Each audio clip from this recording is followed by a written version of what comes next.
Hello, hello, chat. How are you guys doing today? Happy stream day.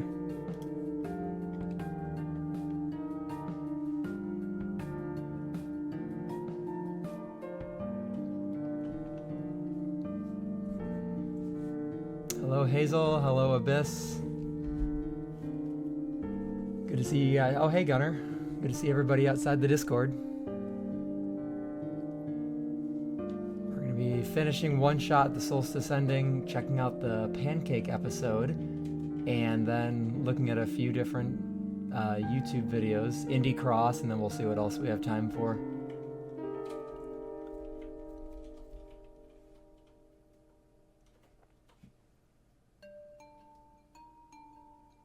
The gathering that was foretold. Let me change something real quick. There we go. All right, let's get back into it. So we left off in the library. And I believe... Let's see. Yep, we are heading back out.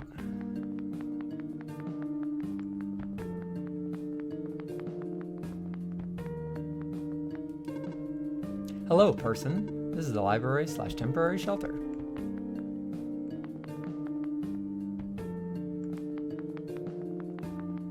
Alright, it feels like it has been forever since I played, so I might need a minute or two to get back into this.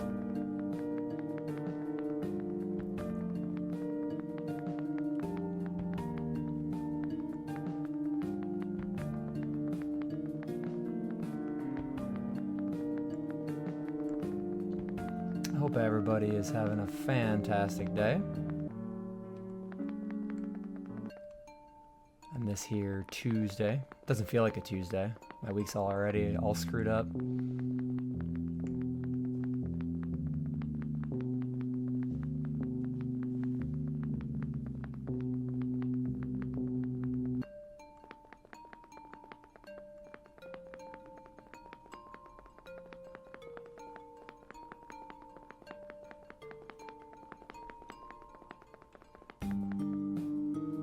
I'm doing pretty good, Gunner. I did add the stream box to the top right corner, so you guys are going to be in the VODs now. Which VODs are making progress. We've gotten 2 uploaded now, and I have a 3rd one scheduled to go up. We're going to try and get the VODs done a day-ish afterwards. More of a consistent one, instead of just spamming them out all at once.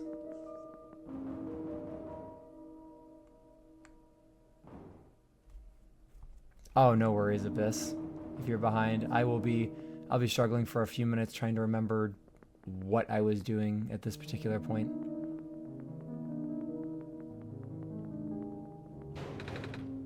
The door won't budge. All right, so let's see. Yeah, I feel like Thursday was such a long time ago that it's like, okay, I was in the library. They said good luck out there. But where out there is the question. I might head back to the library. They might give me some more clues.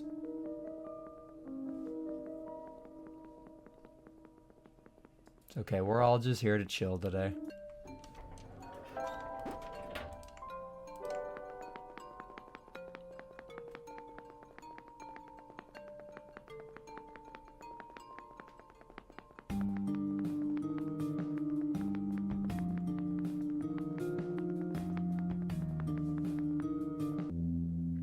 Oh, yeah, that's right. I gotta find Rue. Is she by the tree? I think that's in the same area. Oh, hey, here we go. You're here. Niko. Are you Rue? Yes. Did you already meet the others? Yeah, but everything is in place then. Come on, let's go back to the clock room.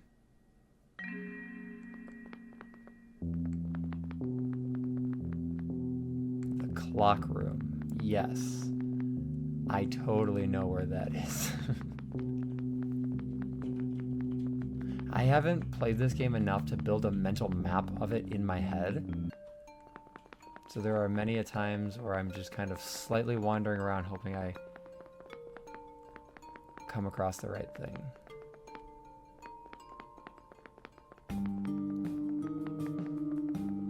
I'm sure many another game will totally screw me up the exact same way.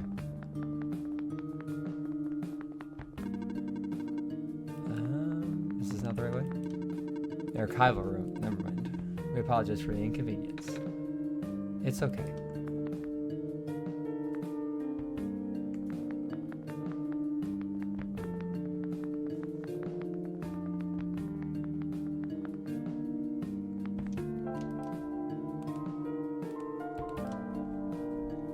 Is that the, am I thinking of the room with the clock guy in it? Am I thinking this wrong? Because I can't go, no, I can't go back up the elevator, so that would be wrong.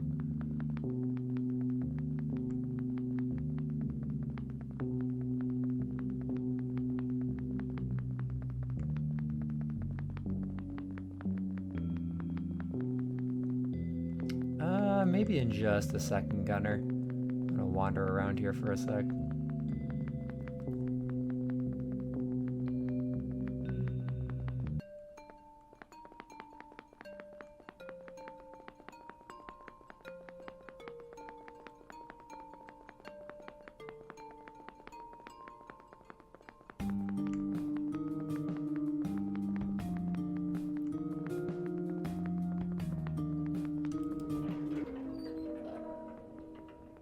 I like the fox sprite. It's so small and adorable.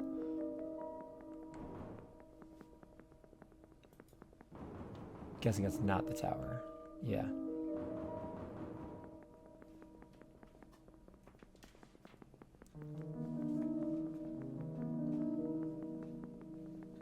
And then they already said the door won't open there, so. I will take a hint, if possible. I will use my Who Wants to Be a Millionaire lifeline.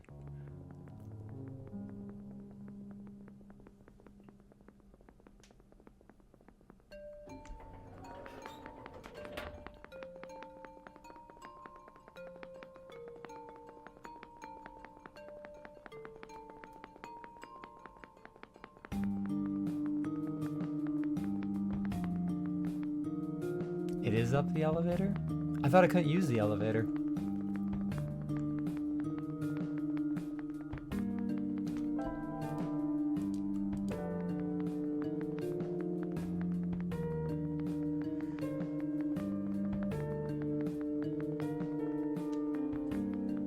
Because we went down the elevator with, what's his name? And then the elevator got a bunch of squares on it.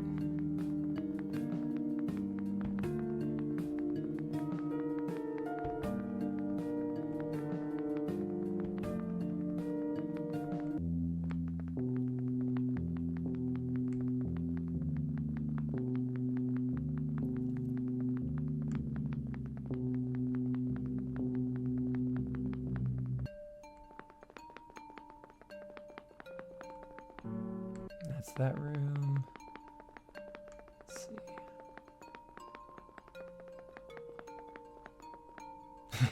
I forgot too, so it's okay. It's been a very long time, and by a long time I mean almost a week. But that's okay. I've wandered around most of this game, and I will continue to wander around the rest of it.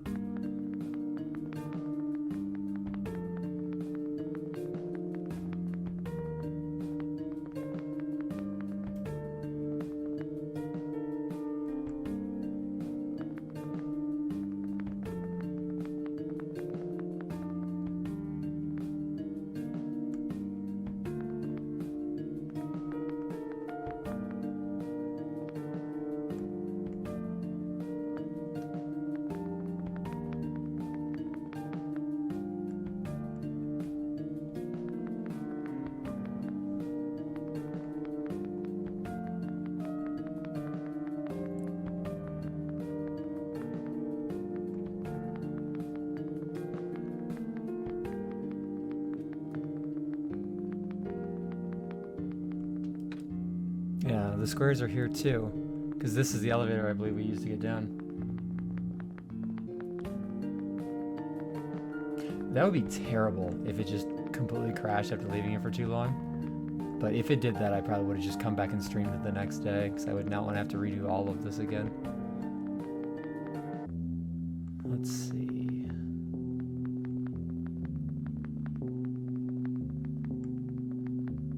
There's only so many spots we can go.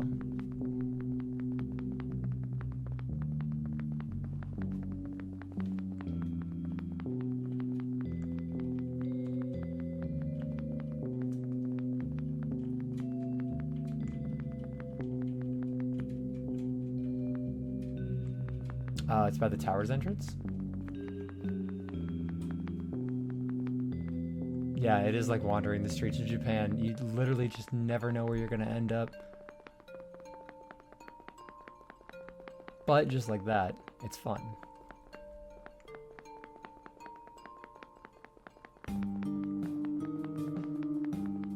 Wait, no, I went the wrong way.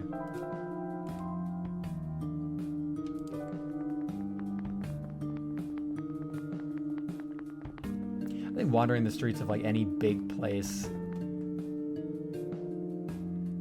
What if they did like a permanent thing for the version of Steam? I would absolutely hate that.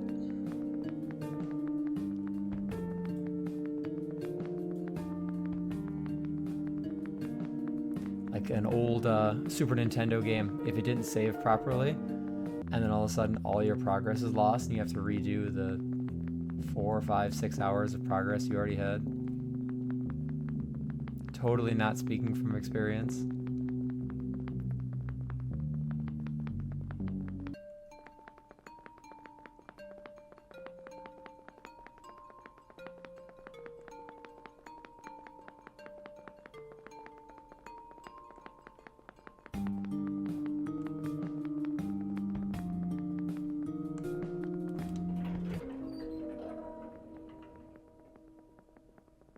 I like the tail wagging back and forth.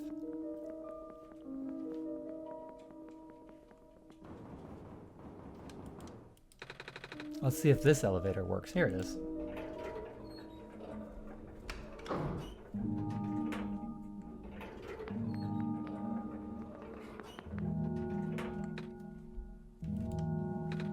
Where are the other two? Prototype? Cedric? They're supposed to be here already. Prototype's body was destroyed back in the Barrens. Cedric was going to bring him back with the memory disk, but he was in a lab complex when it collapsed. I don't think he made it. Oh. No. There goes our only chance. I'm sorry. It's not your fault, Niko. If anything, I should be apologizing to you. There's one last thing I want to do. Come on, let's go upstairs.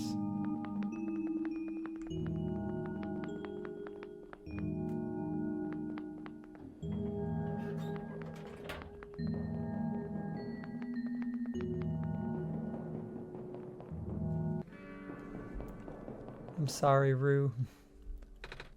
You know, this is the tallest building in the refuge. It's my favorite place in this world. I like to look at the far-off buildings and imagine what kind of lives that might be going on behind each one of the windows. Can you lift me onto the banister? I am not throwing you off. I want to get a better look. Aww. It was depressing for me at first too, you know, knowing that all of this, well, fake? Simulated. Cedric told me about what happened to your old world.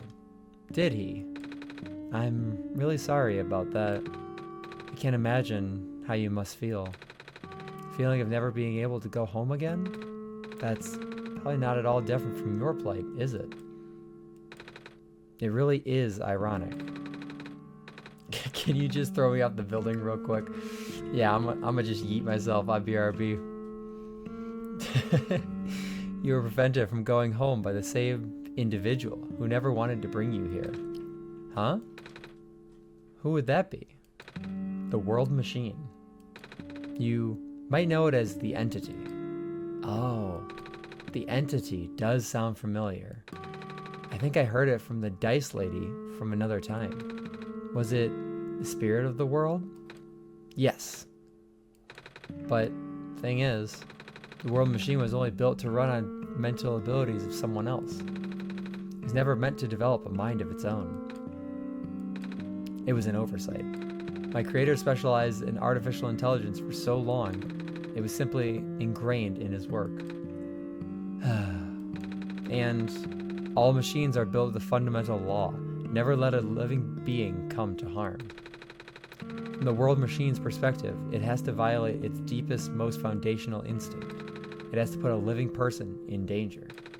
It has to bring a real person into a dying world that isn't even real. Of course, the simulation never contained any real danger. The eventual intended ending was meant to be a happy one, but the world machine doesn't know that. Really? Unfortunately. Sentient machines tend to handle conflicts in their code very badly. The central conflict triggered a self-destructive downward spiral. You can see physical manifestations of that everywhere now. The squares. That's the world machine corrupting its own code. My creator says it's largely an involuntary process induced by stress and a desire to self-terminate. Your creator knows? Sounds like this has been going on since the beginning, then. Yeah.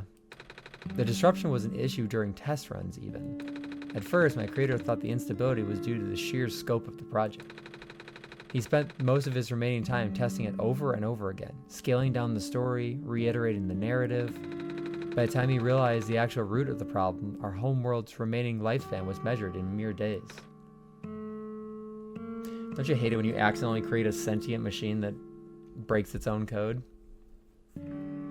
Oh, is there any way for us to fix the world machine? We tried. The world machine doesn't believe any of the world's residents are real.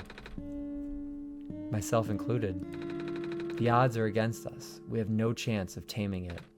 Taming? I've heard that word so many times. I only know it's complicated and it has to do with robots, but for once, I want to know what it really means. That's what I'm here for. Do you know what a robot is?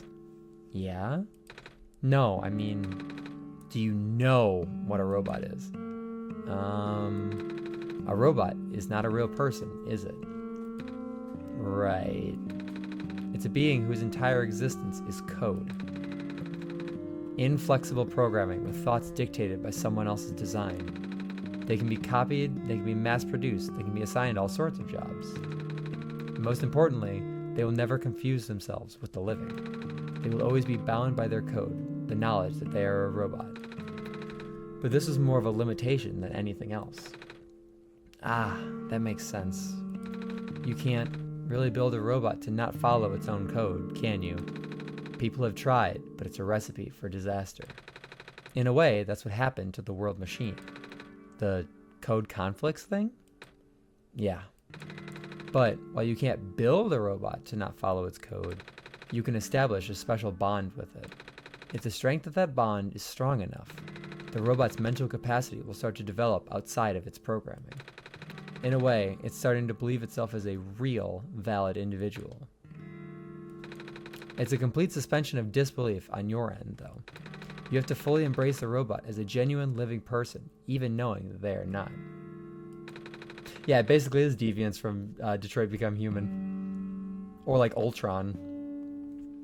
You need to spend a lot of time with it. Treat it like a good friend, devoting your heart to the robot until it is able to return your feelings.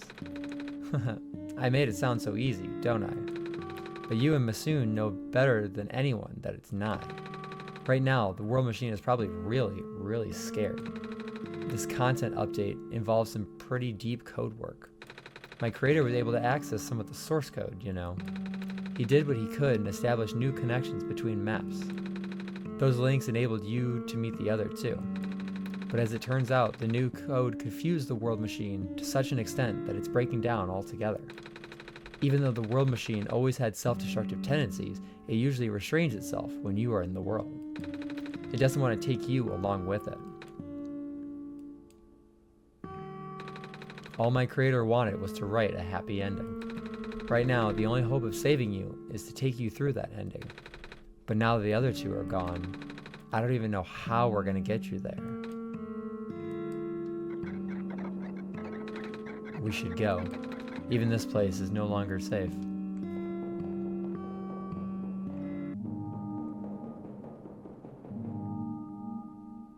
They're here.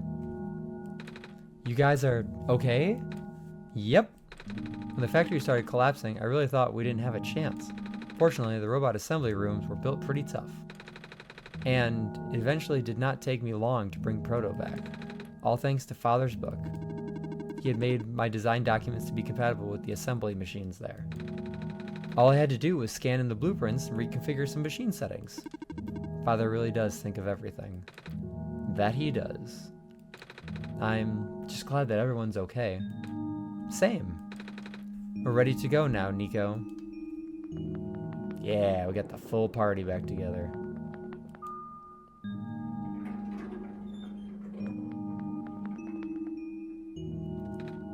Oh, this is... No wonder he wanted us all to be here for this. Taming kind of reminds me how we generally interact with characters in anything we believe promote the real. Connection, impact, we see something real. Well, it's also kind of like how in most games you can choose a good or a bad option, but those options really don't even matter.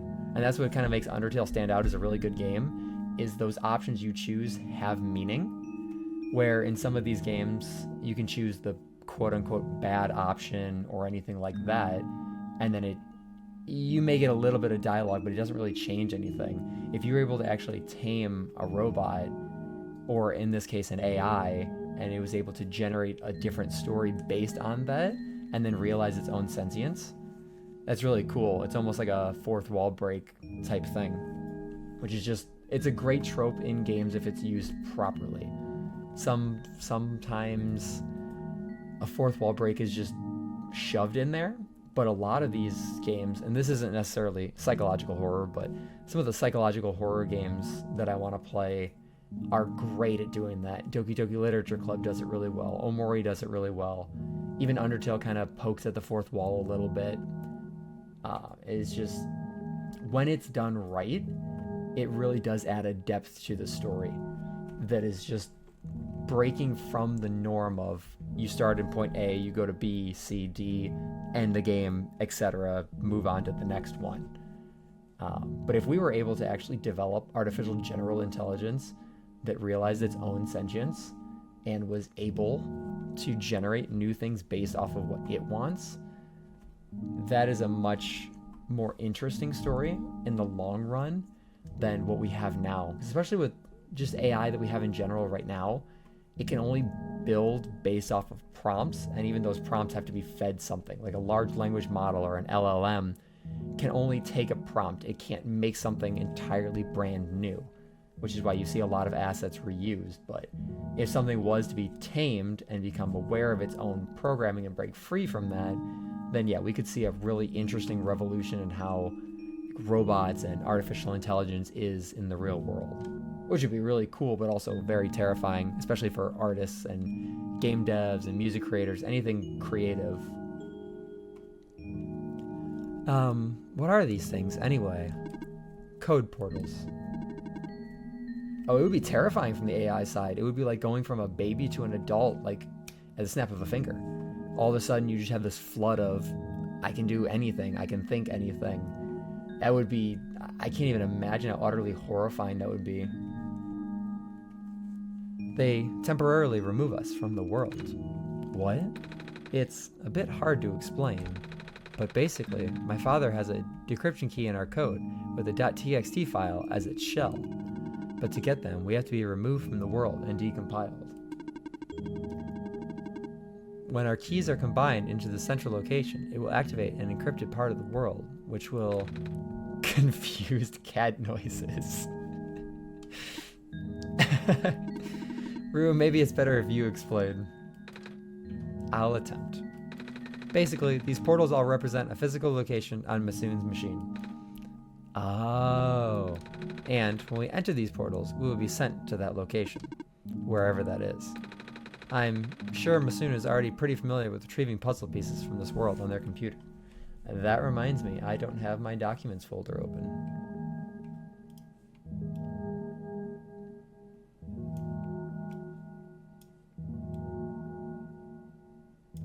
Or wherever they end up. This time, assume we'll need to move around some things as well. Specifically by moving the keys from the small portal to the big one. I don't know what happens next, though. I see. Does Masoon know where these portals lead, at least? You should probably ask Masoon on this. Where's how AI generation uses several times? Oh yeah, no, it's insane. The amount of electrical power, I think they said for one ChatGPT prompt, was like watching 73 minutes of television or running a microwave for, I think it's 10 minutes. And people are using this to compile code and to generate images, videos. Our ability to produce electricity will be out-hampered by the amount of electricity that AI uses. Even as, GPUs get more efficient, more powerful, but less energy, it's still going to be a never-ending battle. And it's insane. You definitely should do some research into it if it's something that interests you. The amount of energy that can be used for just a single ChatGPT prompt is insane. And because people are using it for such resource-heavy things, and it takes so much electricity, it is inevitably going to put strain on our electrical grids, especially in times of intense snow or heat waves. Like a few years ago, I believe it was Texas in the United States, had that power outage, that big grid outage, and they weren't able to supply electricity, so people were in trouble. But if AI keeps getting pushed harder and harder and they use more and more electricity, we might actually see more stuff like that, because our non-renewable resources are finite. Oil is finite, coal is finite, even nuclear energy only has so much. And until nuclear fusion is a well-practiced generation ability, which it's decades out, we are going to face an energy crisis. And that's what a lot of people don't understand. We just kind of see, oh, this can do my homework for me. Oh, this can make a funny picture. Let's just use it.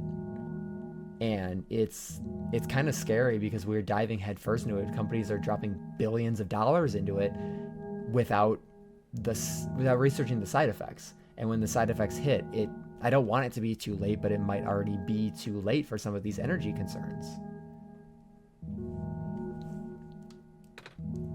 Right.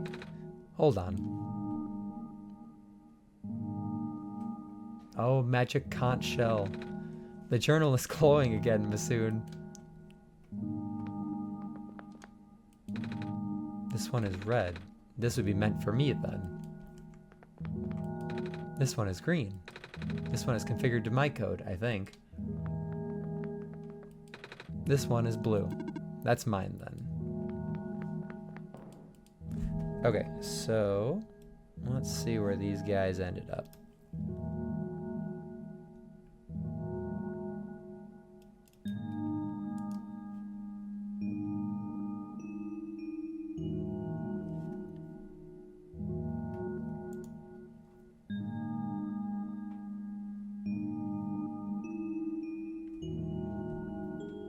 Yeah, some of those studies on AI are insane.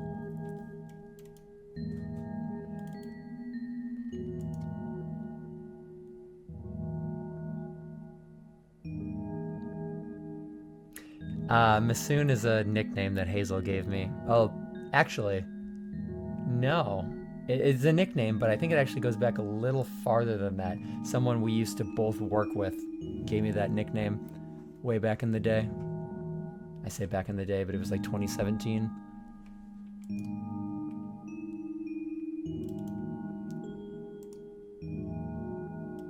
All right, where are these guys hiding at?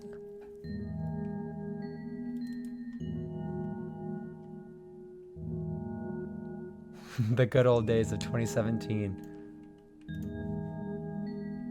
I mean, 2017 was 8 years ago, so if that makes any of you feel old, I apologize.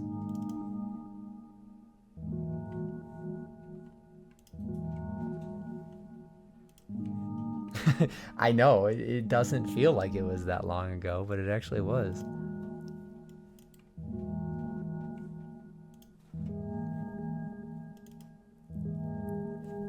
Let's see, where are these guys at? There we go. Okay, yep, I found it. So you need to, guessing, cut it and paste it in the big portal. If I can do that.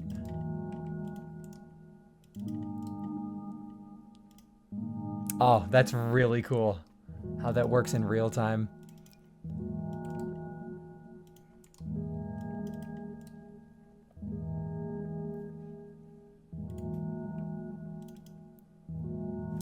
So when I open key B, it says put me in the big portal.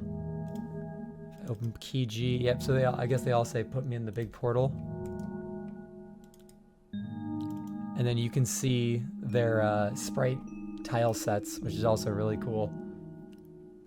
Google started in September of 1998.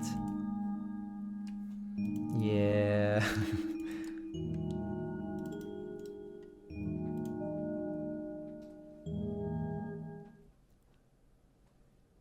Also, their keys are RGB. We're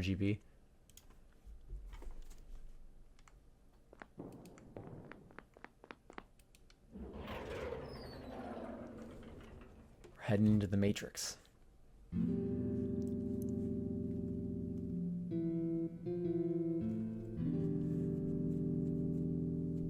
Open your door.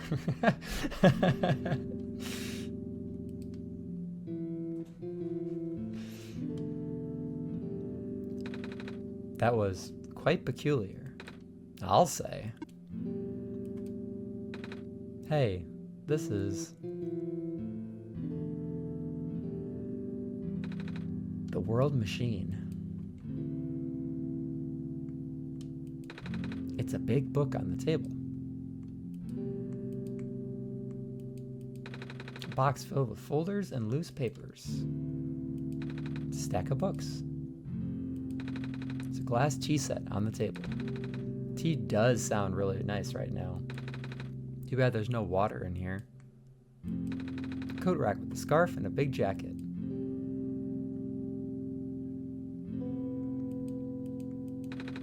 It's a piece of amber on a string. Just like that necklace that robot lady showed me. This is my father's study. Feels like he's still here, doesn't it? Like he's still with us. Yeah. The room ahead doesn't really lead anywhere, but soon she'll still remember what to do here. This place contains a lot of memories. I am grateful to see it again. Big detailed drawing of a machine with lots of TV screens. It's called a blueprint, Niko. So that's what a blueprint is. It's a big photo. Wait, no, it's a painting. Hard to tell at first. Aw, you can see all of them together up there. It's a shelf full of books. What's in here? Black clovers in a glass case.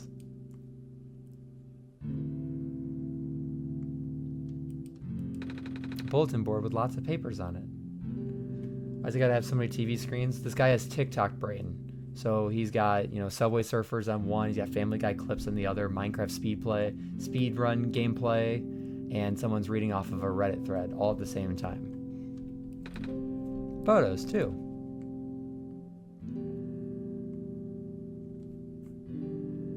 Ah, must I close the game again?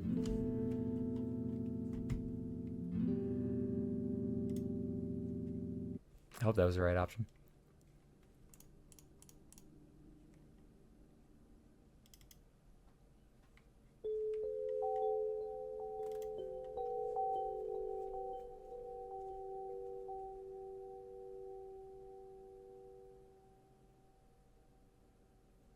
There we go. Look at Niko.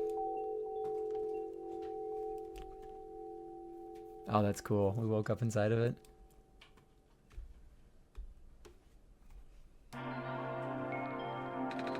Where are we? Oh, I didn't realize it's a 2D plane. That's cool.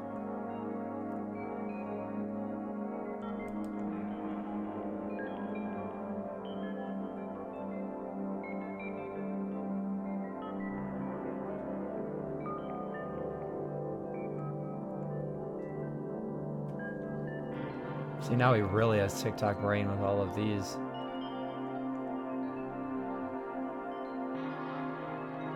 Am I going in a circle, or is this actually... Is it lagging? Things look healthy on my end. You might have to do a quick refresh.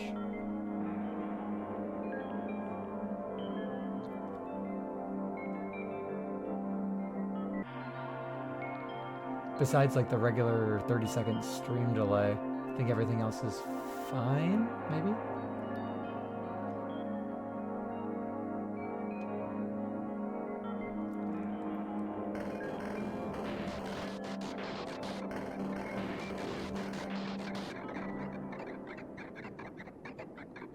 Twas I. 'Twas Gunnar who was the issue.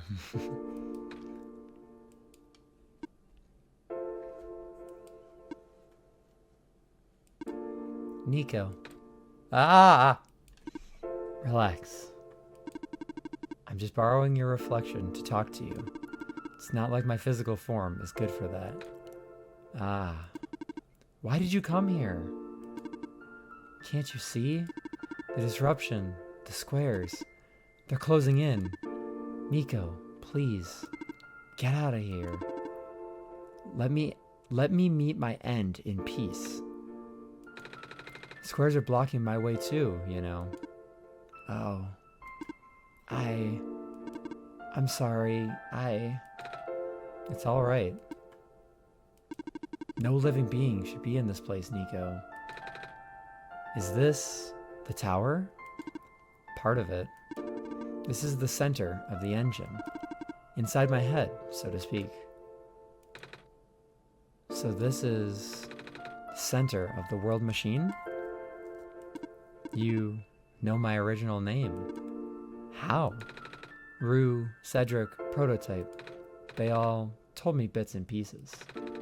I'm not even sure if I even understood a lot of the stuff they said, but I know what you're supposed to be.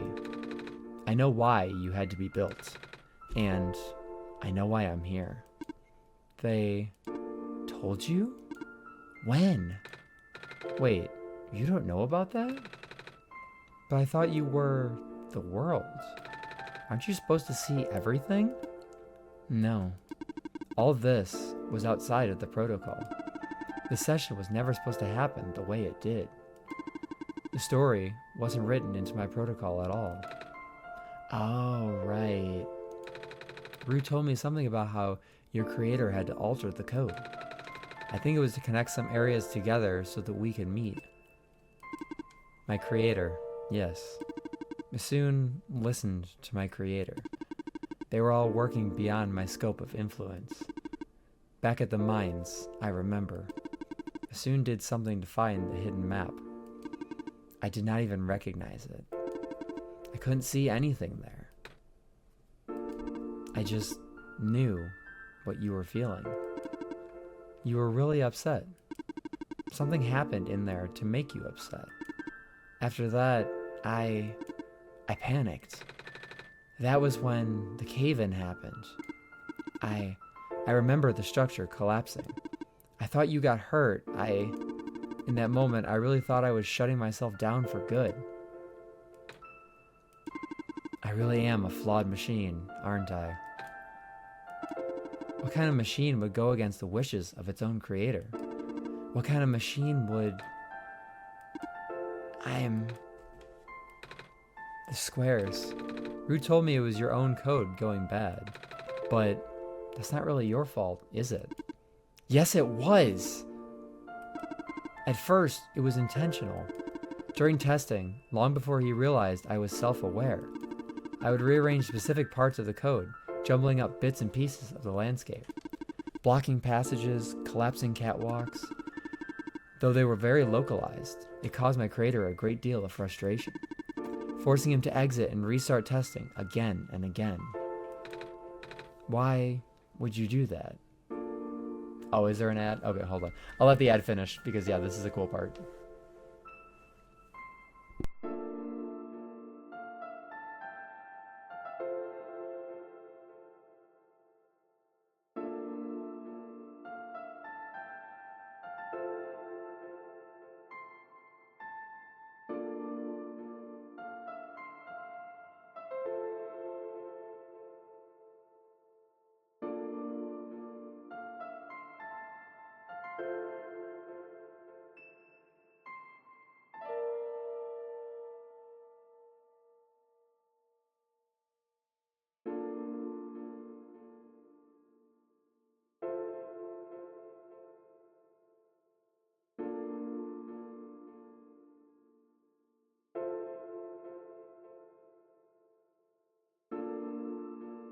Alright, looks like the ads are over.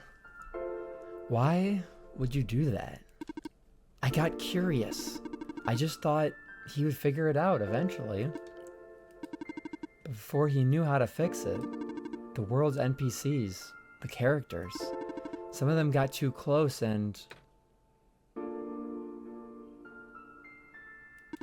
spiraled out of control after that. I couldn't contain it all. My panic only made it worse. Eventually, any character who gained the knowledge of who I am, their code, my code, couldn't handle it. Previous iterations of the world had more people, you know. And I almost endangered my creator too. I was so scared, Niko. I know you're upset because you don't want to put living people in danger. Living people like me. In the beginning, I tried to fight it, but my core programming made me summon you here. I tried to send you back home at the tower, but it did not work. Then I wanted you to break the sun. I thought that would have worked, but oh, I had no way to be sure. Masoon brought you back anyway. Niko, all I want is for you to wake up back in your world. But I don't think I can make that happen. But I know I can't go back home without saving the world for real. Which means we have to fix the root of the problem. We have to fix you. But that's... I know the original ending your creator put in was a happy one. Do you remember what it's supposed to be? It's far too late for that. That part of my code has been long corrupted. That's okay. I would still like to know. Alright. You were supposed to place the sun at the summit, and then credits would scroll. Credits? And then you would return to the room you woke up in. That's where you would have been able to leave. And why is it you can't do it now? Niko, the code's gone, remember? Shattering the sun was only supposed to be a workaround. I don't even remember the original code enough to describe it. But at the same time, oh, I don't know. It sounds like you're always fighting yourself. You can tell, huh? It's a whole thing about conflicts in your code, isn't it? I am a machine, Niko. Machines are built with a fundamental law, which is never let a living being come to harm. You knew. My very existence conflicts with that law. I thought the life of a living being like you is so unique, so precious. This fake world isn't worth that risk. But the people here, I think they are code too. You know this. Their behaviors all derive from a predetermined matrix of actions. All extensions of my own programming. They cannot act outside of it. You, though, you're the only person who's actually real here. That's why it's pointless to put you in danger to save them. To save me. I don't think that's true about the people I know. You said this session wasn't in your code, right? Yeah? So, if this session wasn't supposed to happen, if even you didn't know what to do, how did the people know how to respond? You said it yourself. When you didn't know what was happening, you kind of just stopped working for a while. So how did the people know what to do to help me get here? Even if it meant getting hurt themselves. Even if it meant messing up their own code. You might not think they are real, but there must be something real in them. And if they're all supposed to be extensions of your code, then there must be more to your own programming than you know too. Can you try to put me through the ending? The one you described. How many times do I have to say this? That code is gone. It's all squares now. I'll just put you in danger. I'll risk it. I remember Rue said the world was never designed to put me in danger. Your creator wouldn't want that. And I trust you too. Even if your code is broken, you can still go outside that code, right? I can't. I'm not tamed. Yes, you are. You talk like the tamed robots I know. The robot lady, prototype. Taming is when a real person cares about you, right? It's when a real person thinks you're real too, right? Well, guess what? I do.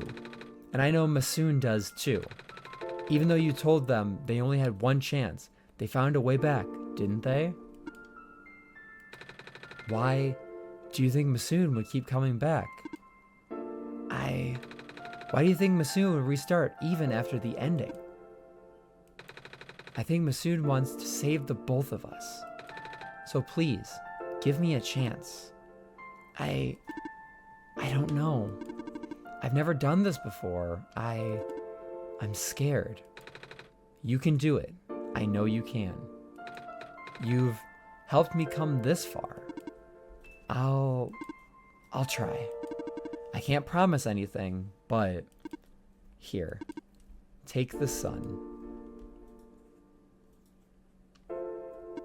I'll try to remember the lost code and recreate it. But for that to happen, Niko, you need to navigate through this room. You need to get past the squares somehow. Oh, I don't like this. What if you get hurt? It's fine. It's fine. I'll try to be careful, okay? I can do this. You know that whole, I got confused in my own code and I stopped working? I don't know if they meant it, but that almost sounds like a panic attack. Hey, Masoon, did you see that? The squares just happened again. Me too. We love the world machine. I think something is making them go away. Come on, let's try the rest. You're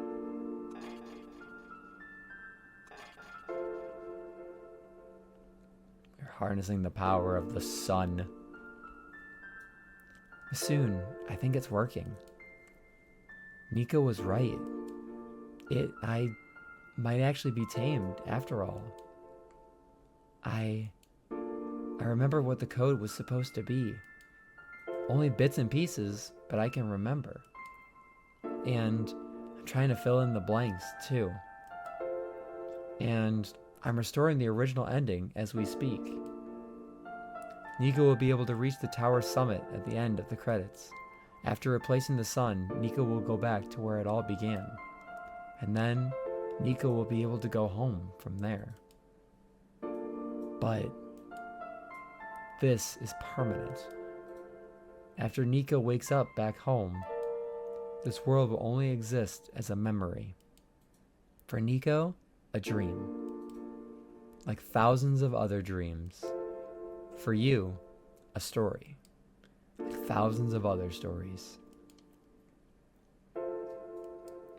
But as long as Niko remembers this place, as long as you remember this place, it'll be all right.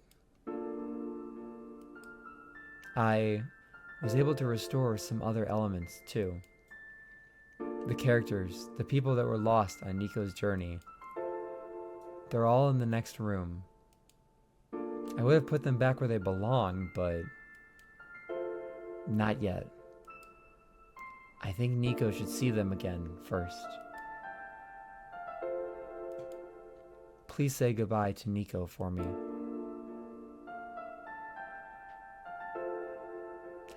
Person only dies when they're forgotten. That's true. As long as you keep someone's memory alive. Messiah? Robot lady! You're okay? I think so. The last thing I remember was the squares closing in on me. But then I ended up here unscathed. Is that so? This is such a strange room. We can't be in the tower, can we? I'm actually not sure myself. Where did you come from anyway? The room where the world machine was. Pardon? I think the world machine is trying to remember now. The code that went bad. I think it's restoring it all. That must have been why the squares were going away, Masoon.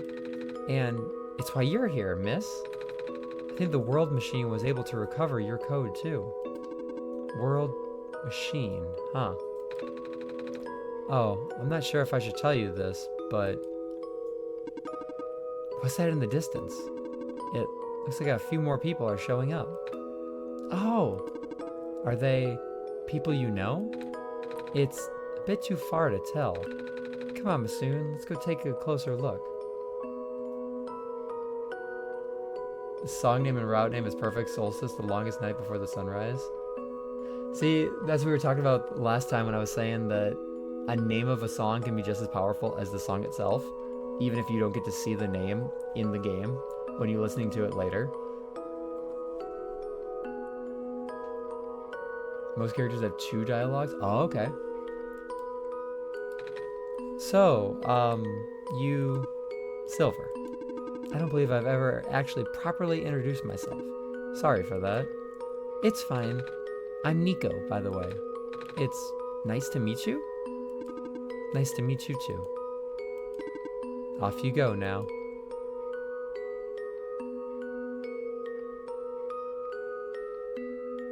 Robot!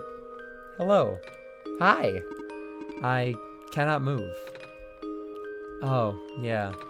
I guess there's no water here. It's fine. The head engineer can help me later. The head engineer can help me, do not worry. Alright. Goodbye, robot. Maze! Hello, Messiah. Plant lady? But I thought you... It wasn't even the squares that did it. No. I just wanted to see you both again. I just wanted to say thank you. Off you go now.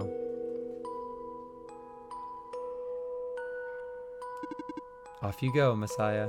Man, the robot doesn't even want to talk to me? How rude. The game is close to 6 hours. You start playing this game at night. By the time you end it, it'll be sunrise. Oh, we should have done that. Man, now we gotta restart. We'll wait a few more hours for the sun to set. Niko, you're okay too. Did you guys just get here? I think so. The squares started multiplying around the island after you guys left. It was so freaky. I fell right into a bunch of them. Calamus tried to save me, and then we both ended up in this room. Biggest scare of my life, for sure. Oh. Say, what is this place? Are we in limbo? Alula, we're not dead. Wait, are we? Good question. Hey, Masoon, are they gonna be okay? They're fine, Niko. Everyone is fine. The world machine will send them home soon. Oh, well, Masoon says you're not dead. Phew. They also said you'll be able to go back home very soon. That's even better than limbo.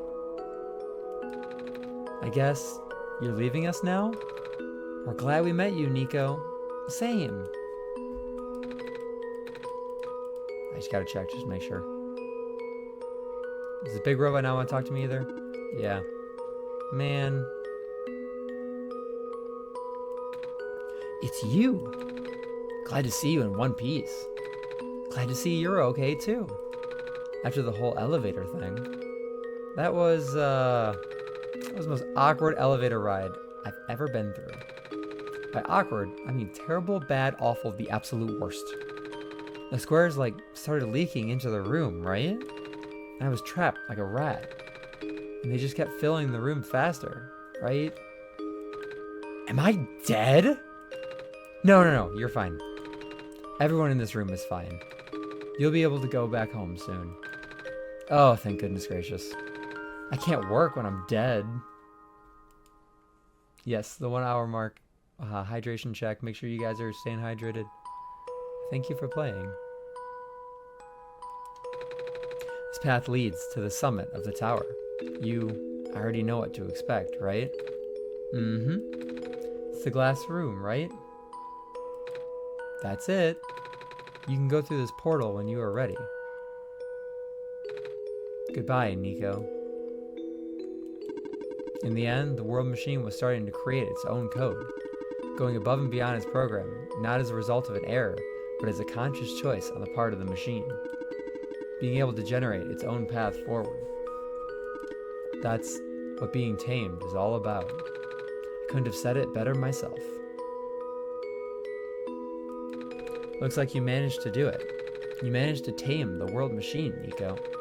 I feel like the world machine has been tamed this whole time, just by Masoon and I being here.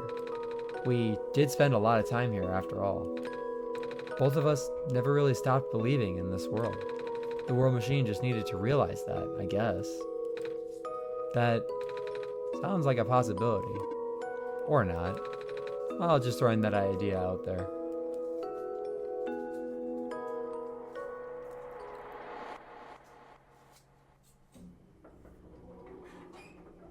We have hit a quick ad. While this ad's playing. Now, I was thinking about it some more, the whole shutting down thing.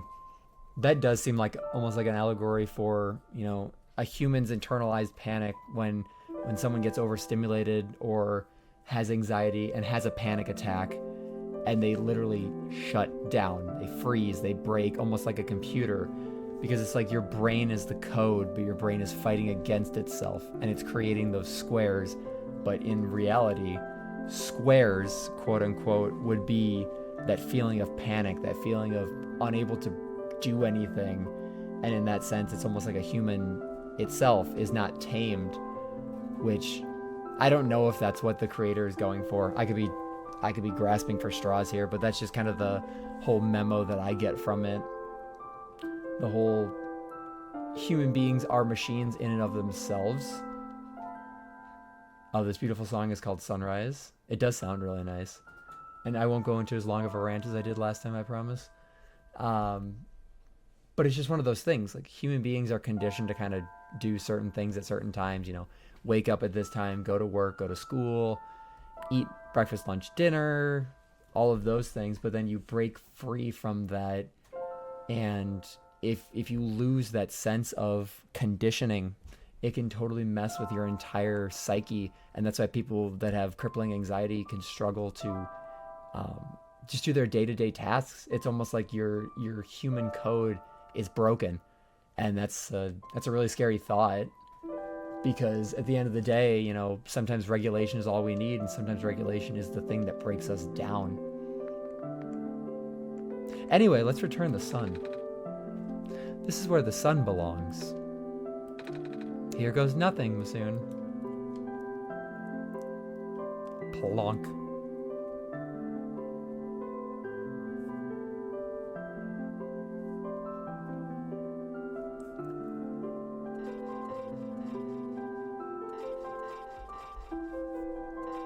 And yeah, we finally get our happy ending.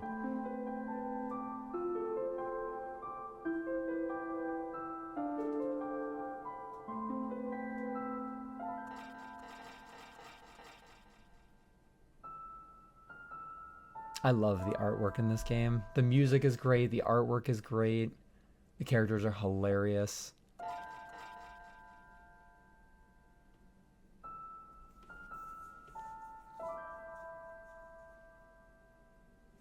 Squishy light bulb.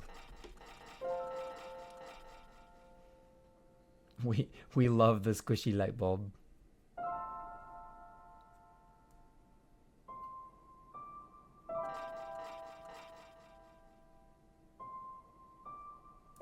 Profit bot.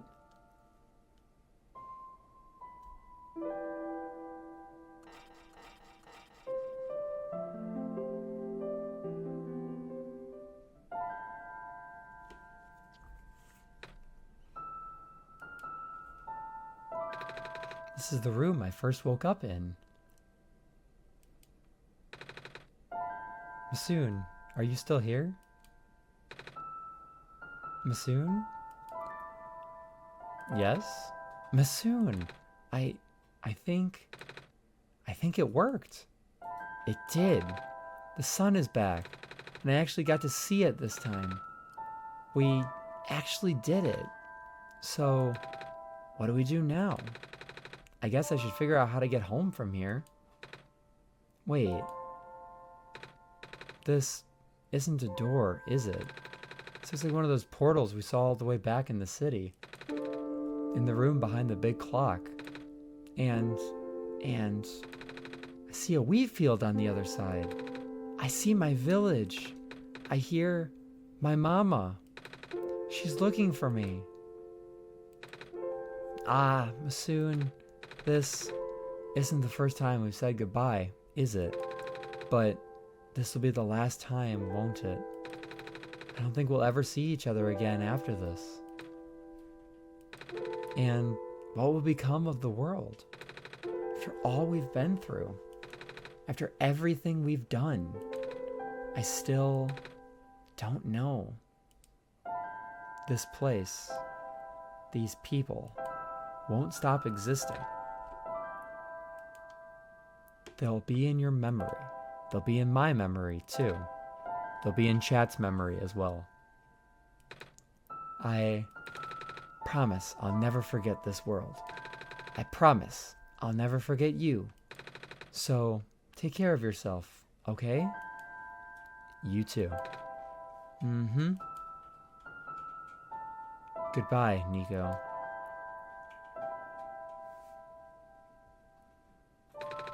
Goodbye, Masoon. Oh, and he just walks off the entire screen. He goes past the window. That's so crazy. One last for the road, and that's just how it. Oh, that's just how it ends. Wow. Let me get the Pancake Adventure loaded up here real quick. I want to share some thoughts on the game because man, that was really good.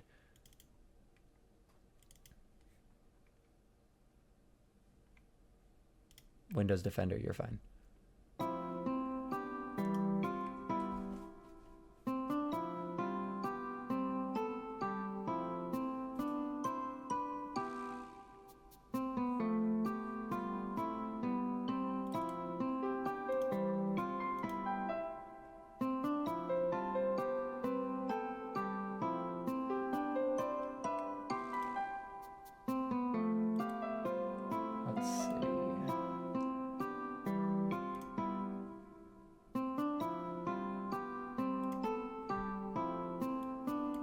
Why you decided to be so tiny.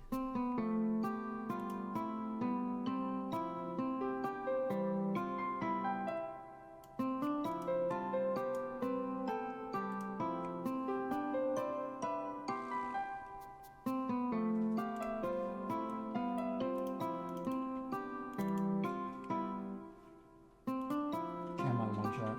Let's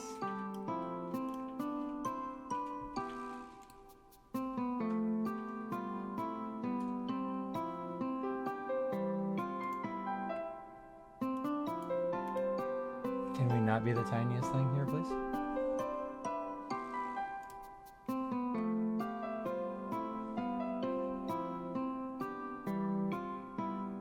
Oh, is there something on the one-shot opening if I reopen the game?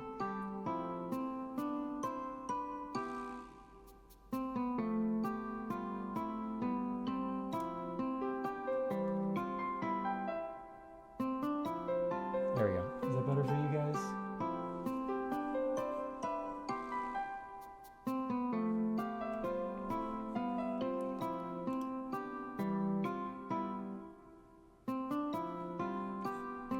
Real quick, yeah, before we start that was fantastic. That whole experience was just absolutely fantastic. I went on a tangent in the last episode, so I'm not going to do it this time, but you know, the characters are phenomenal. The story is great.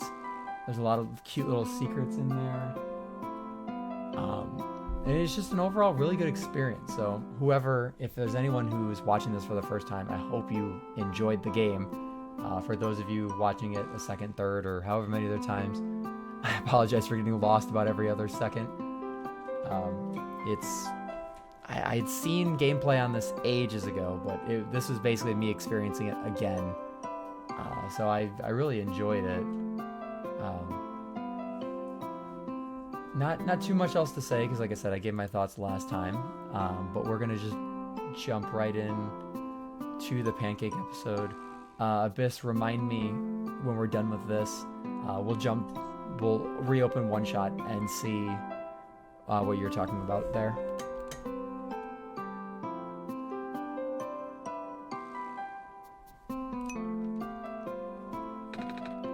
Hi everyone!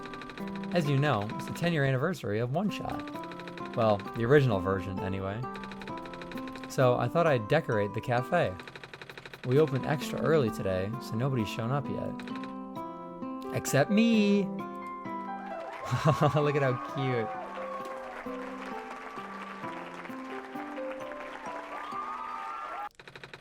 Okay, that's enough. I'm here on a very special mission today. Can you guess what it is? Does it involve a celebration cake? Of the pan variety? How'd you know? You literally told me a minute ago before the camera turned on. Oh, right. Ahem. Today, I will be showing everyone how to make Mama's special pancakes. I did download the recipe, by the way. I have it on my computer. And he'll be helping. He's a grown-up, and I'm not old enough to use the stove without adult supervision. Didn't you, set things on fire before? I think God counts as adult supervision. Yeah, that's fair. Alright, then follow me to the kitchen. Okay. If we do end up making the hazelnut pancakes, we will post them in the Discord. Niko Arsonist is canon? Of course it is. Why not? This is the kitchen. I cleaned it up pretty good. You'd never know that we had a fire last week. Another one? Right? Robots are surprisingly flammable.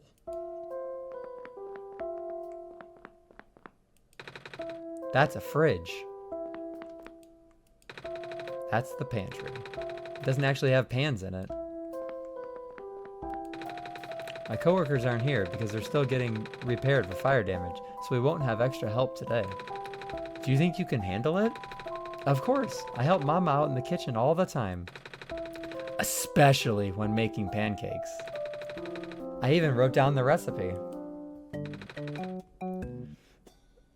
Recipe. Part 1, need pan. Whoa, so many pages. And surprisingly legible for crayon. Like I said, these pancakes are very special, so I wrote a lot. It takes Mama a long time to make, start to finish. She even makes the syrup herself. Wow. Sounds like a lot of work. Sometimes in life, you gotta work hard.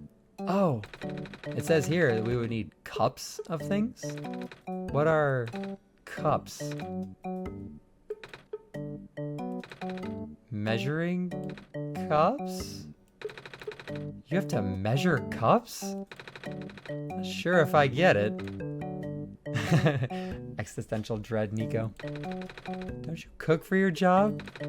How do you cook without measuring cups? Or measuring spoons? How do you know how much flour to use? I weigh it? Oh yeah. I hear the people in the city do that. Sounds like a hassle. They have to use a scale every time they cook. Well, we do live in a city. No, not your city. My city. The cities we have back home. Right. Using a scale all the time sounds hard.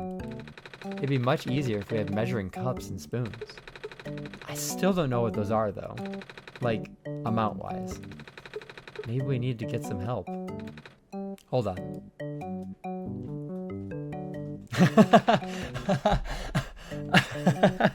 That might be the thumbnail right there, not gonna lie. Oh, you brought a friend. Yep, and he's willing to help us. Willing isn't exactly the right word here.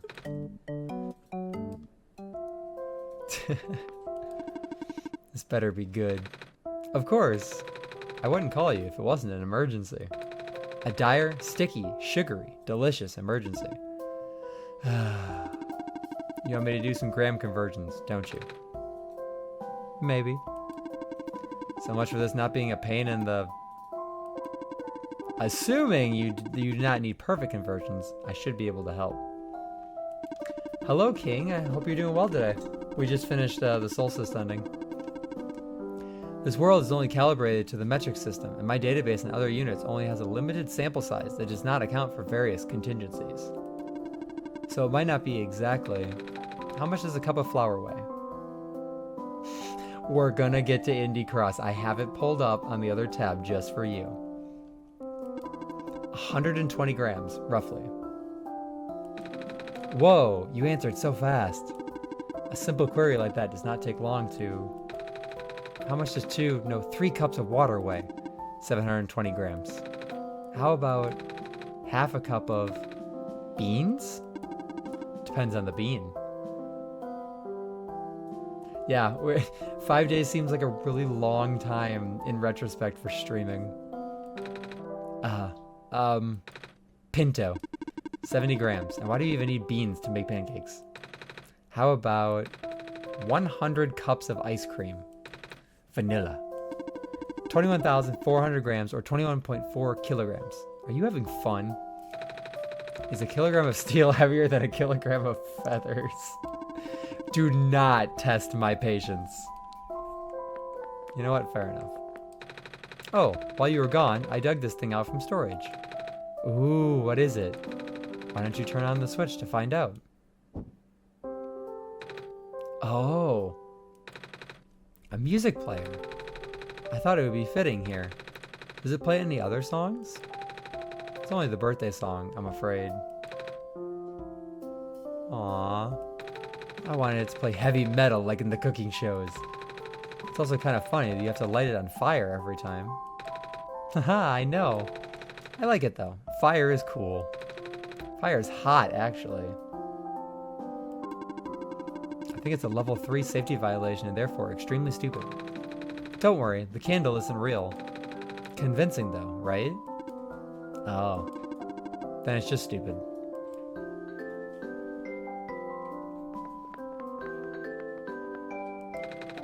Now that Proto's here to help us, we can continue. For those of you following along, you would need a gram scale. But if you have measuring cups and spoons like I do at home, you can use those instead. Gunner, I mean, my content is not quality either. Let's be honest here. I'm sure you do great. I'll have to pop by your stream sometime. It would probably be a lot easier. Next up is ingredients. Since this recipe is so long, we should probably split it into 3 parts. It kinda is 3 recipes in one. That's what Mama does. You have to do it in a specific order for the best results. Okay, I'll go get everything ready. Quite the list we have here. No, Gunner, you're here. I will support you. When do you stream next? I will pop in. One should have a scale of 1 to 100. It's definitely in the high 90s. It's really good.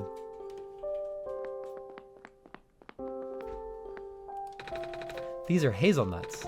Mama always starts with this step, where she turns hazelnuts into hazelnut candy.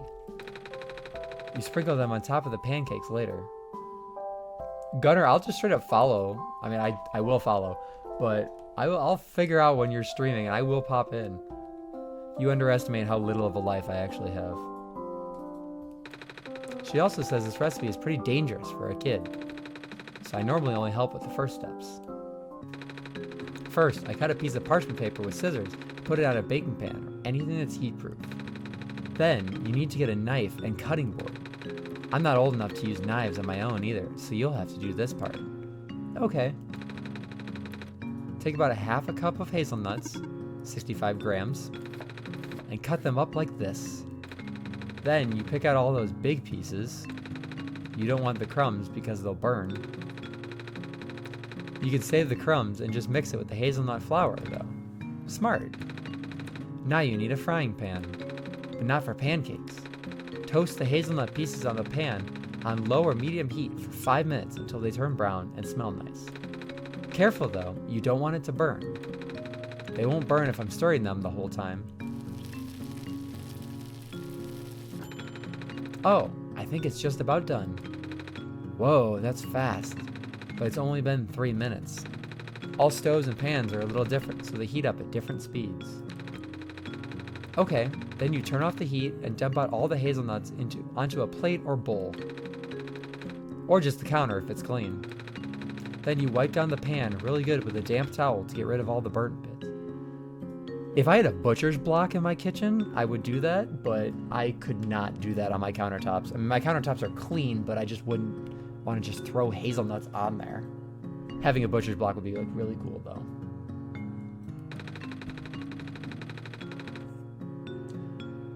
The first one I don't think is as good as Solstice because it's just more of a you're an outsider type. So I'd give it like high 70s. You can put the pan back on the warm stove to evaporate off the water. You need the pan dry for the next step.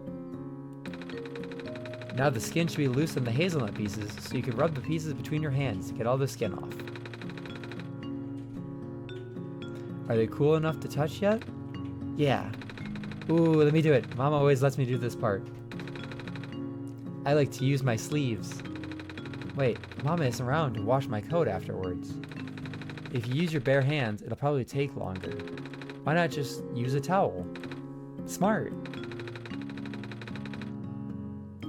So Gunner, what we're gonna do is you're gonna stream right after I'm done and we're gonna raid your channel. Not all of the skin will come off, and that's okay. Then put the hazelnut pieces back into the pan, just like last time. Don't put in any crumbs. I'll just throw the crumbs away this time, since it's mostly skin and burnt bits anyway. Then you add a 1/4 cup of sugar to the pan, 50 grams. Now turn the pan on medium heat to melt the sugar while stirring the pan. Mama says melted sugar is super hot, so it can really hurt if you touch it. It's also really easy to burn. When you make kettle corn and you dump the sugar in there, you gotta be careful to keep stirring it, or you will burn the sugar.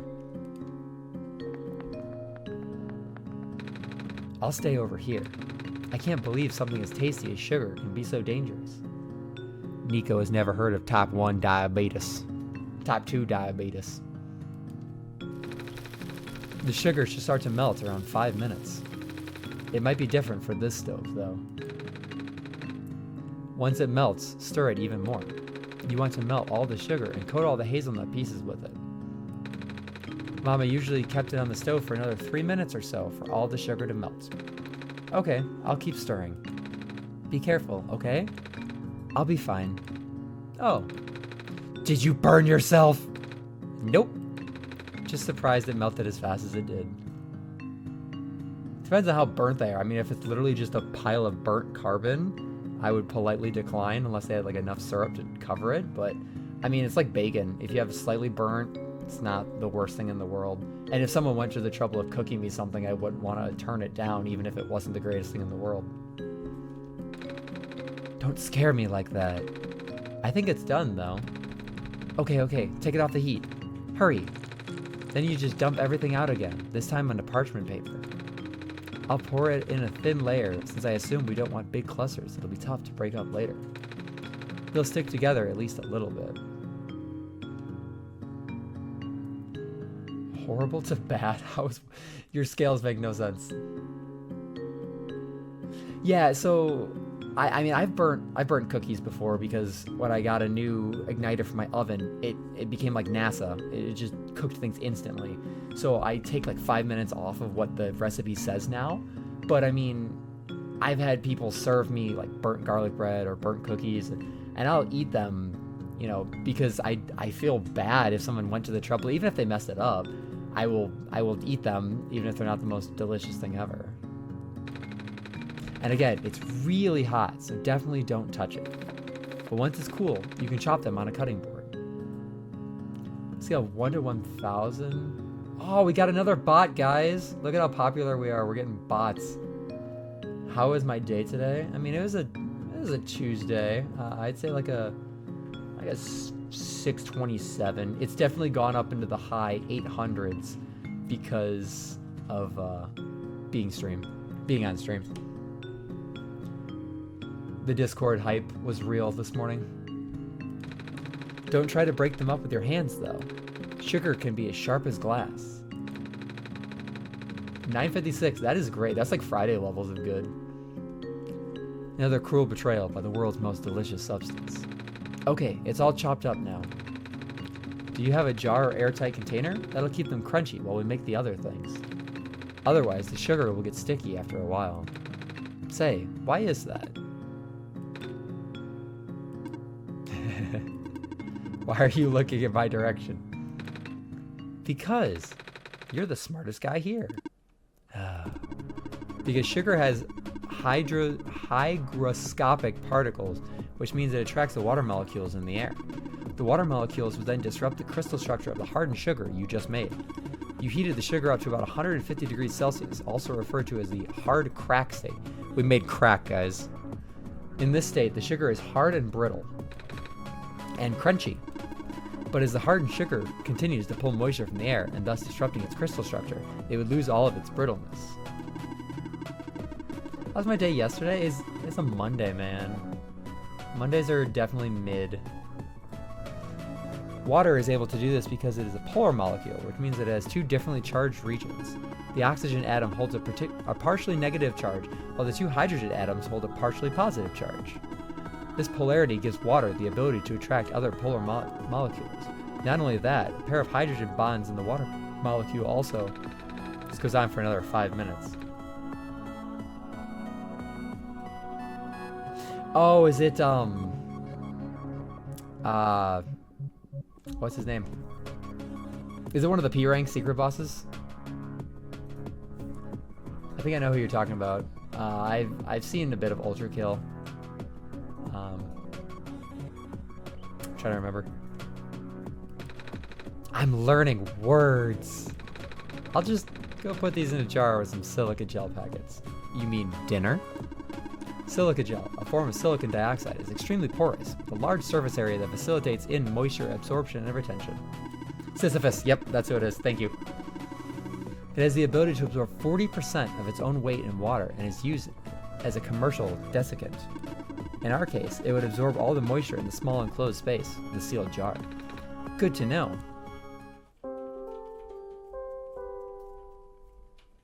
OneShot, Undertale, and Deltarune is a good top 3.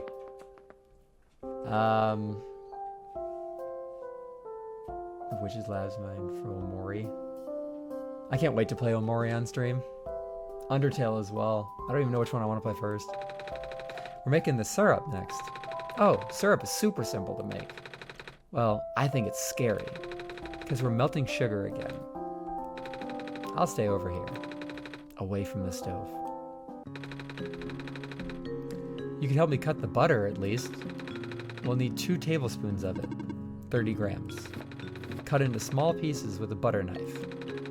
Butter knife is safe for little old me. On my side, we'll need a cup of brown sugar, 208 grams. Brown sugar is the worst to work with because it hardens up faster than anything else. I was making... what was I making the other day that I needed brown sugar?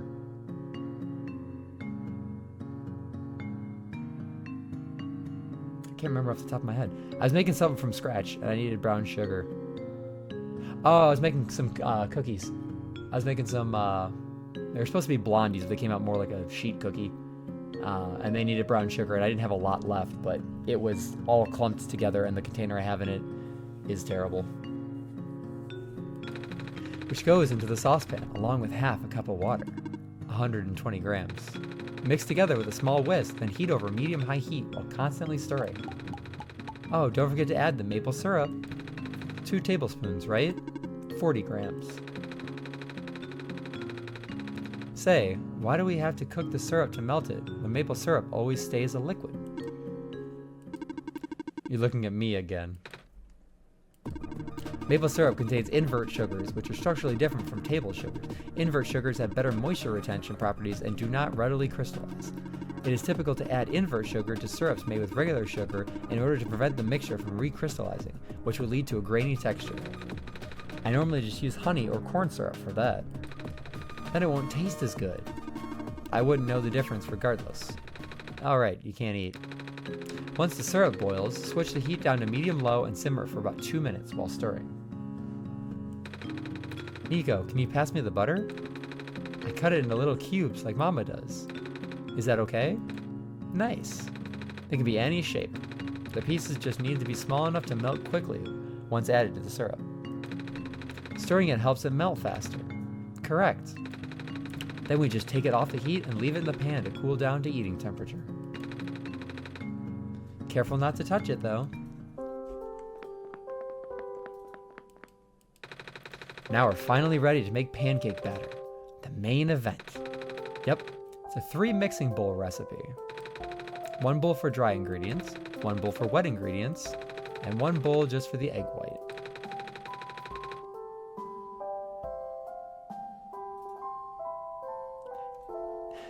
I just look over and someone, King, why are you talking about eating Niko?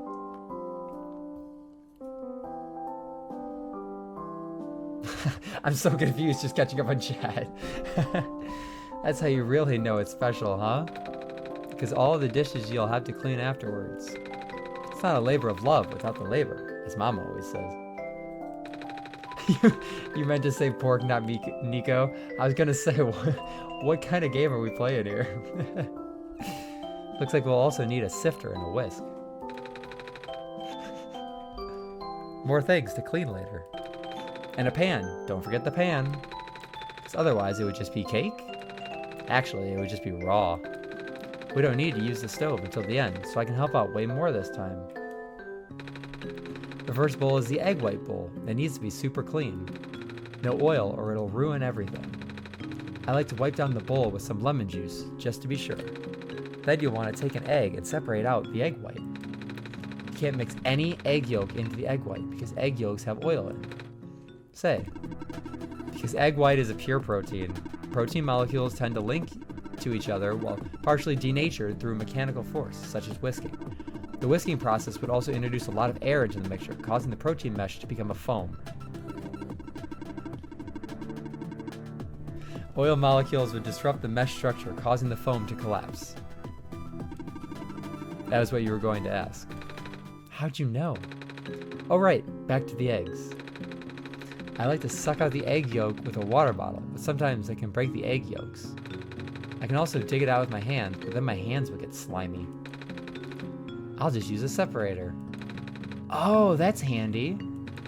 It's handy because then you don't need to use your hands. Okay, now we put the yolk in a second bowl, the green one.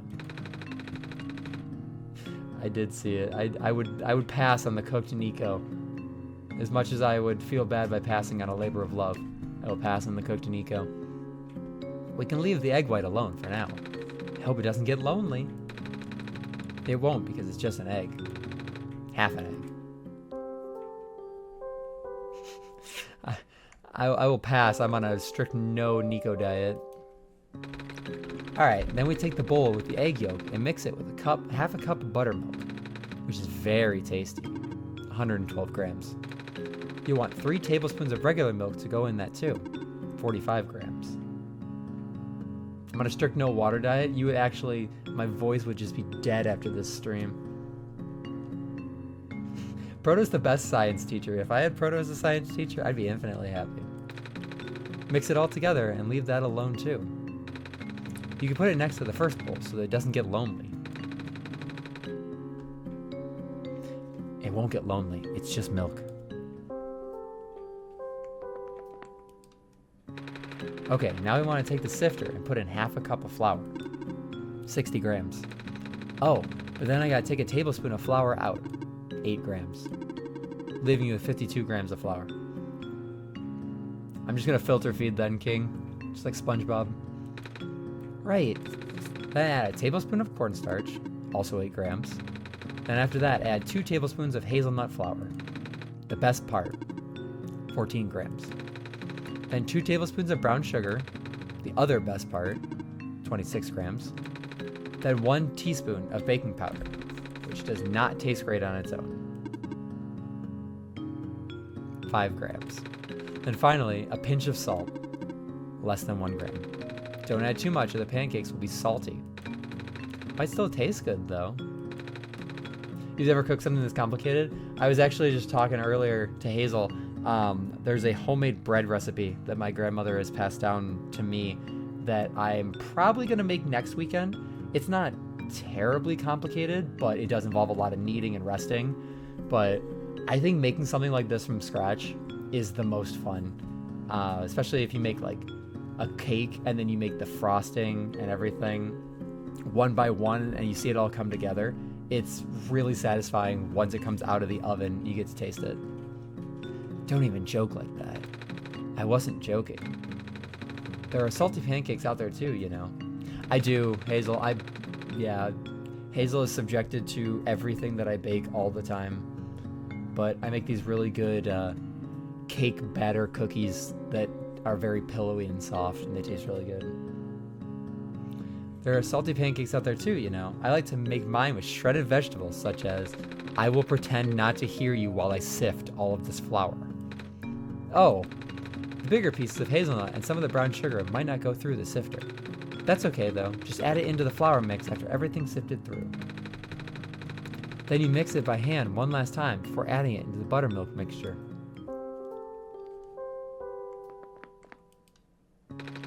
You want to pour in the flour mixture slowly, then mix it with a spatula, real gentle. Ah, that's called folding, where you mix the dry and wet ingredients together in sort of cutting motion with the spatula. Yeah, you get the spatula down, then you fold it over, and you keep doing that. A strict only olive mushroom diet or anchovies peanut butter? Mushrooms aren't the worst thing in the world. I haven't had olives like on their own though, and I would probably die in a week from either of those. If you overmix, the pancakes will get tough. Though I don't, because it develops the gluten in the flour. Gluten is a mixture of proteins found in wheat flour, which is created when flour is mixed with water and further developed into an elastic network of elastic polymers. Thanks. Gluten is great for making bread. I've never had anchovies. I actually couldn't answer that one. But not so great if you want to make something softer, like pancakes. Some people are also really allergic to gluten, so I gotta clean the kitchen really well for customers with allergies. Aww. I feel bad for them because they can't have these pancakes. Oh yes, of course, my favorite, peanut butter. Maybe they can use gluten-free flour? It might not be the exact same, but maybe. Okay, now we leave the batter alone for about 20 minutes. This gives the baking powder time to activate, which will also hydrate the flour. Rest well, batter. We only need to wait a few more minutes for the batter to be ready. We should work on the egg whites now. Okay, this part is really hard. Yeah, I absolutely despise peanut butter. You gotta take out your whisk and whisk the egg whites a lot until it turns all white. Yep. It takes Mama forever to do this. An electric whisk will make this a lot easier. That's a thing? Yeah. The electric whisk I have has 3 settings and they're all aggressive. So I either do it by hand or I have a KitchenAid that I throw it in there. What is this sorcery? Electricity. That's handy. That's why it's called a hand mixer. It's not actually why it's called that. A couple drops of lemon juice and the egg whites will also help. Ooh, right. Mama does that too. If someone gave you the power for any food you touch to turn into peanut butter, well then I'd have to eat without my hands like it's a bobbing for apples competition. I'd never touch it. Because acid helps stabilize the protein foam. A slightly lower pH would keep the denatured proteins relatively loose, preventing them from folding back up. I might just be eating peanut butter forever. This incorporates the structure to be able to incorporate. This allows the structure to be able to incorporate more air bubbles, creating more stable foam.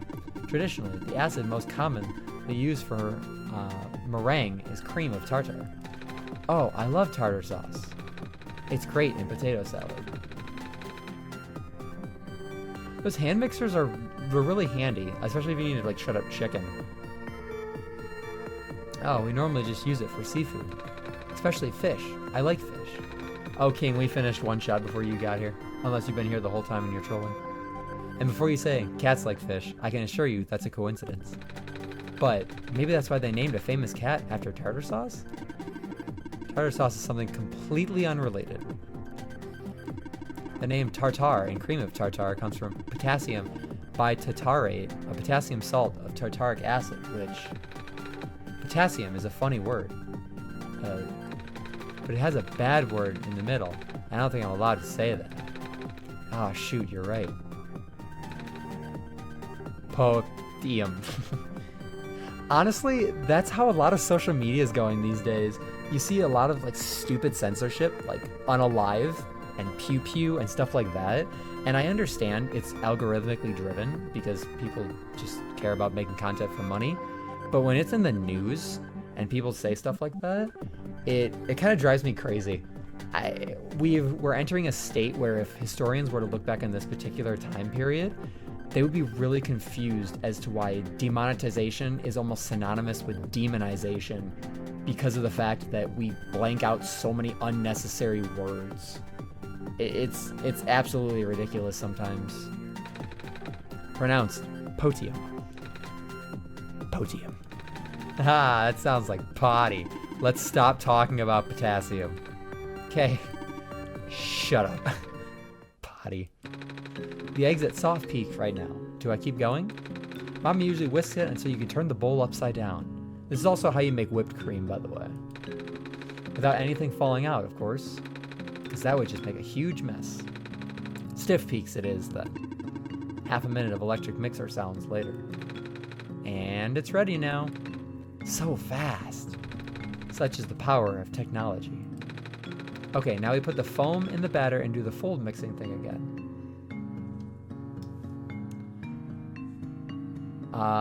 Which two would I use in a sandwich at the same time? I've actually never had tartar sauce or horseradish. We have to pour the egg foam into the batter, not the other way around. Yeah, because K is the atomic symbol.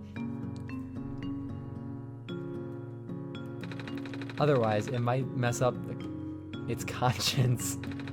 Consistency? I knew that. Oh, and you have to use this batter right away, or it'll go flat over time. Okay, I'll go heat up the stove then. I don't really know the other steps because it's on a stove. Okay, I'll take over then. Oh, right, we don't have the regular griddle right now. It was damaged in the fire. I'll just have to make these in the pan. That's what Mama does. 2200, we'll think of 2025. Well, the past 5 years have been some of the most chaotic, and I feel like Gen Z and Gen Alpha are sick of living through historical events. So if we even make it to 2200, at this rate we won't, but yeah, if we even make it there, it'll be interesting to see. She used a really heavy black pan for these. I think it's called a cast iron? Cat's iron. I love that. Cast iron pan. That's the one. Silly me. We are not cats. Oh, and she adds a ton of butter to it. We only have stainless steel pans right now, so butter would definitely help it not stick to the pan. Speaking of cast iron, I made homemade fajitas on a cast iron pan on the grill over the weekend. Steak fajitas, and they were the bomb. They were really good. Though that might not make very smooth looking pancakes. Butter tends to make it look more bubbly. But it'll taste great. I need a stick of butter by its... Oh no, Niko, that's disgusting. Oh, well, we probably won't need that much butter for this batch. Since I usually make pancakes on a big nonstick griddle, I might be a little rusty doing it the old-fashioned way. Unlike this pan, which doesn't rust because it's made of steel. I'll start heating up the pan on medium heat with some butter. About 4 or 5 out of 9 on a standard stove. Give it maybe a couple minutes, then add a drop of water to the pan. If it sizzles, that means the pan is hot enough. Scary. Then you'll lower the heat down a notch to around 3, and actually no, this reminds me of something. So here's a story of how I almost caught the house on fire. I was making something with shrimp in it, and I got the pan ripping hot, and I dumped the shrimp in, but it's frozen shrimp. So some of the the frost from it hit the pan with the oil, and then it basically combusted and made a huge flame. And my cat absolutely freaked out, but it was so funny, and it somehow did not set off the smoke alarm, which was good in and of itself. So now whenever we cook with oil and we make sure, yeah, the fear in his eyes, the cat saw God. Whenever we cook with oil, we make sure that anything that was in the freezer gets put in there right away. Oh, he wouldn't jump on the pan. He runs from everything. How much batter does your mom normally use? Let's see. About 1/3 cup? Conversion data for pancake batter not found in database. Enough batter to make a pancake about 4 inches across. What if he did? I would just pick him up and yeet him, like away from the stove. So I'll end up with 5 or 6 pancakes. You can make them bigger, but they'll be harder to flip. Okay, first pancake down. Let's wait about 5 minutes for that to cook. Have you guys seen the person online who makes all the pancake art? They drop like the little bits of pancake batter and then they put something over top of it and then they flip it and it looks absolutely amazing. Then you can slide a spatula under it. If it feels solid enough to lift without collapsing, it's ready to flip and barely any color. I expected this. The first pancake is always ugly. Cook it for 4 more minutes on the other side. Flip it and done? Same on the other side too, I guess. Pan isn't hot enough yet. That's okay. The Messiah shall accept the ugly pancake as sacrifice. Now to make the rest. Don't forget to add more butter between each pancake. I'll crank the heat up a notch to 4 this time. Maybe that'll help it brown better. Browning butter when you're making cookie dough or anything like that will make everything you make 10 times better. If you are cooking with butter, especially baking, brown the butter first. You'll know it's brown. It starts to caramelize a little bit. I don't want to turn it up too high because it might burn. Nothing sadder than a burned pancake. Every stove is different though, so these definitely aren't hard numbers. Oh, this pancake turned out nicer. But the pan is too hot now, so if I add more butter now, it'll explode. Scary. Because butter is an emulsion of fat and water, both of which do not mix with each other. The explosions are caused by the water rapidly turning into steam under high temperatures. Yep, that's why you don't put out a grease fire with water. I'll lower the heat back to 3 for now. Guess we can just adjust the heat as we cook the rest. And done. Are we just about ready to put everything together? Yep. Let me do it. Okay. So we stack the pancakes and add a square of butter to it, like this. And then, where's the syrup? It's over here on the stove. Back in the danger zone. It was starting to congeal, so I'm warming it back up. Caramel syrup tends to solidify after a while, especially in our case. It's not a true caramel, so it'll get gritty as it cools.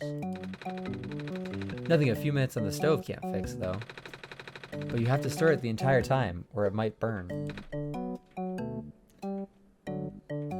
It's Raining Tacos is 12 years old. Oh my god. Way to make me feel old.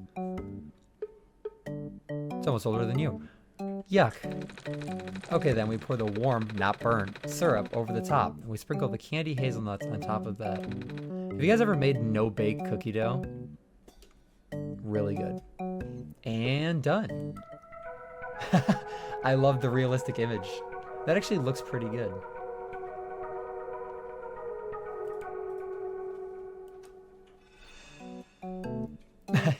It has a stats chart. Love and friendship are the highest.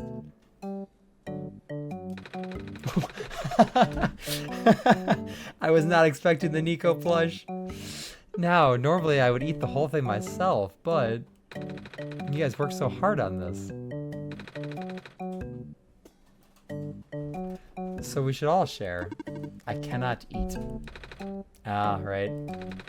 Oh well, more for me. I'll just eat the extra pancake that didn't fit the stack. But that's the sad one. Sad, lonely, undecorated. Never mind. Professional at work. You want to eat the rest of these at a table? Yeah. Alright then, let's take a break from the kitchen. Yeah, it's a standalone game. It was for the anniversary. The fruit of our labor. It's not actually fruit. Oh no! I completely forgot we were open early today. How long have you guys been waiting? 38 minutes and 2 seconds. Oh, is that based on how long it actually took me to get through it? Oh, I just got here. Hi, Niko. Hi, Alula. Hi, Lamplighter Man. I have a name. What you guys doing back in the kitchen? I was teaching Ling how to make pancakes.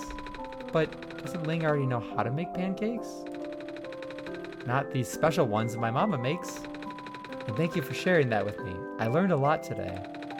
So the master has become the student. Mostly about molecules, but I can see why you like these so much now. It's a very involved recipe. Almost more like a cake than a pancake. What? That's so cool. Me next, I get to go next. Oh, you want to learn how to make these pancakes too? Might be a little too young. Even an older kid like Niko is scared of some parts. Hey, I wasn't scared, it was just self-defense. Like Kung Fu? Huh? Are you karate chopping all the pots and pans because you were scared? What? No? Because I would.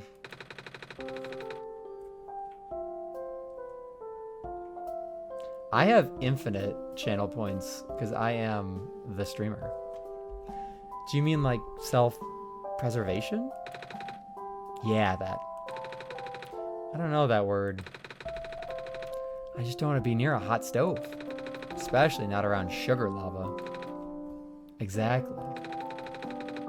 Well, if we get enough people in here for some later games, I might set up some predictions or something so you can gamble your channel points. Exactly. Niko is just being responsible. Can you eat the lava? Absolutely do not eat the lava. And the responsible thing for me to do is not let Alula get anywhere near a stove. Well, teach you how to make these pancakes when you're a little or a lot older, okay? No, I want to teach you how to make my favorite food. It does not have lava. Oh. In that case, sure. Yay! Guess it's open house day in the kitchen.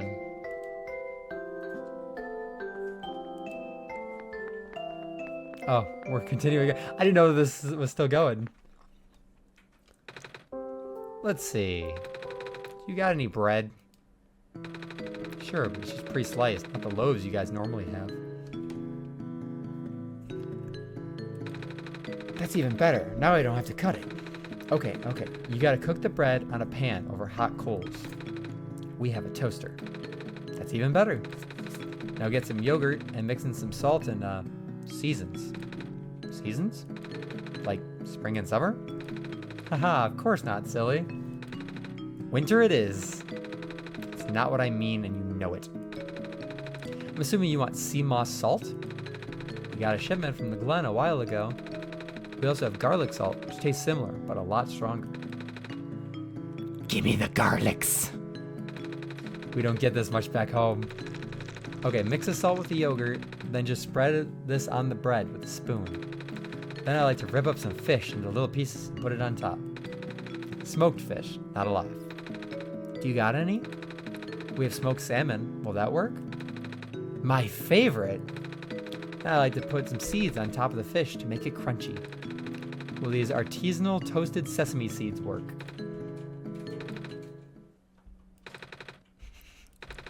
I'll take it.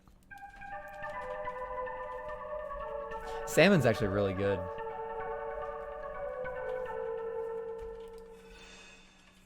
Protein, fish, energy. Sesame seed, inferior. No bird seed though. So, oh, you want to make something too? I was actually just going to order my regular jug of coffee, but... Oh, raw steak any day of the week. Steak tartare is fantastic. Breakfast won't hurt. Look at you. Eating. Food! Yeah, I mean, you just get like a really quick sear on a blue steak. Just, put it on there, sear it, flip it, sear it, and yep. Cover your eyes, kids. Or your parents might get bad. Step 1, toast slice of bread. 2, cover with butter, room temperature. Step C, sprinkle on instant coffee and sugar to taste. And done. Oh my god, that is so bad. That is terrible. It tastes okay. Caffeine. And that's breakfast. For lunch, I normally mix the instant coffee into some 3-minute noodles. The cup kind. You don't need to add the sugar. Or, if I'm really in a rush, I just put a scoop of coffee into a bag of uncooked... I think you should leave. The original song is Pretty Nice Day, huh? And this version is Pretty Nice Drunk. The kitchen.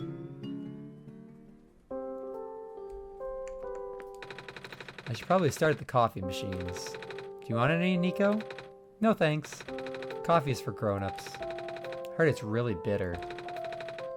The closest thing I've had to rare steak is medium rare. I like just at least a little bit of a sear on it, but it's pretty good. Like, I'll have my steak closer to the rare side than the well done. Only if you drink it black.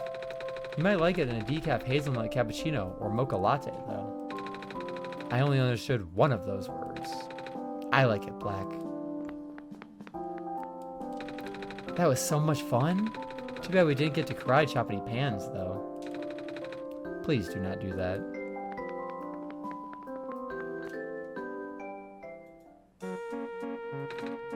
Alula, have you been here this whole time?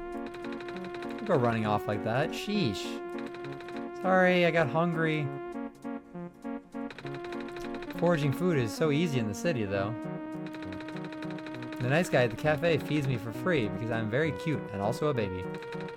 Can't argue with that.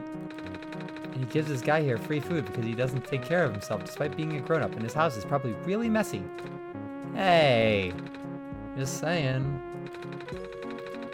Oh hey, what's with all the decorations? Is it someone's birthday? Did you just notice? I guess you could call it a birthday. It's the 10-year anniversary. Anniversary of what? Someone's wedding? Or... I don't think anyone here is married. It's the anniversary of the original. Ah, right, you weren't around for that. That's okay. Neither was I. I was. I think. But our anniversaries with grim reminders that we were inching another year closer to our inevitable demise. I wasn't around either. I have no idea what you guys are talking about. I'm just here for emotional support. Thanks. Yeah, a lot of us got here pretty late, didn't we? Especially me. Yeah, you really lost me there. Though it was 10 years ago. Think I can remember that far back? He doesn't. I'm not gonna pass up an excuse to party. Ayy.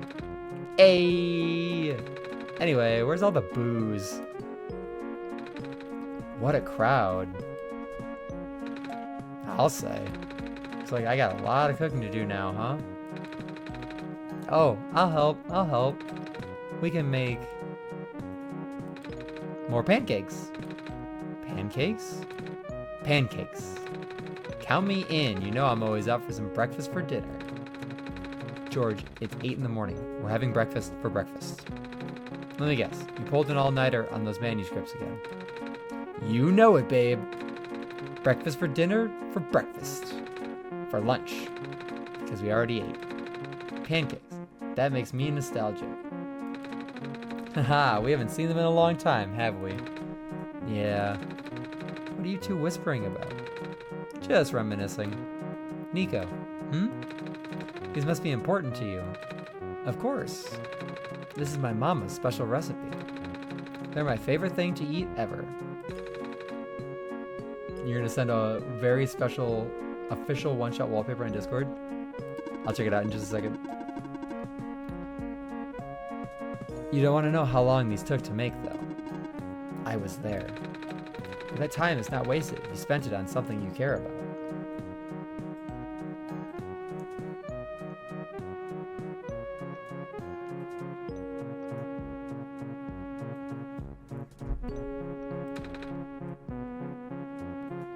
It's true. These pancakes turned out really good because we spent a lot of time on them. Hold on one second. Step away for just a second.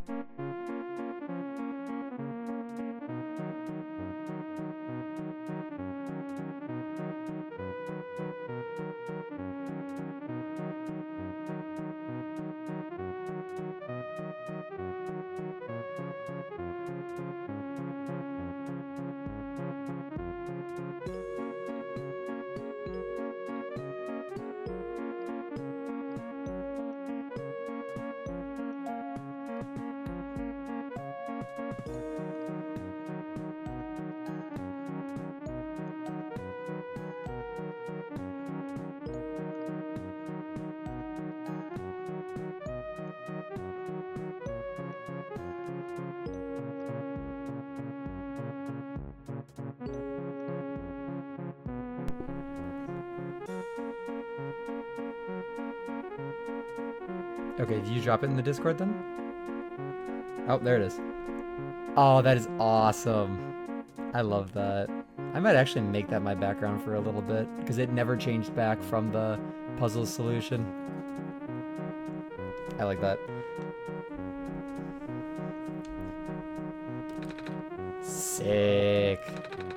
They won't make you sick unless you eat 100 of them. 5,500 grams. Ooh, that sounds amazing. Eating 100 pancakes? If they're as good as you say, we just might. Collectively. I can't eat 100 pancakes by myself. That's quitter talk. Speaking of whom, Lamp Man. I have a name. You're not gonna bail on us again, are you? I was just gonna go back to work, but I guess everyone is staying, so it'd be super awkward if I left now. Yeah, sure, I'll stay. I could go for a second breakfast. I'm a growing baby bird and my body demands nutrients. Nutrients? It's mostly just sugar. Eh? So it's a party, who cares? Sugar is a nutrient, technically. That means we get to eat as much as we want. Haha, that's the spirit. Spirit? There are no spirits here.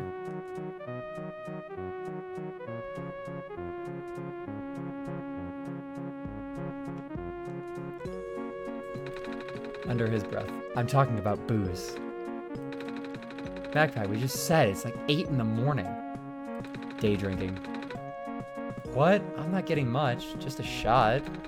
Just one shot. Haha.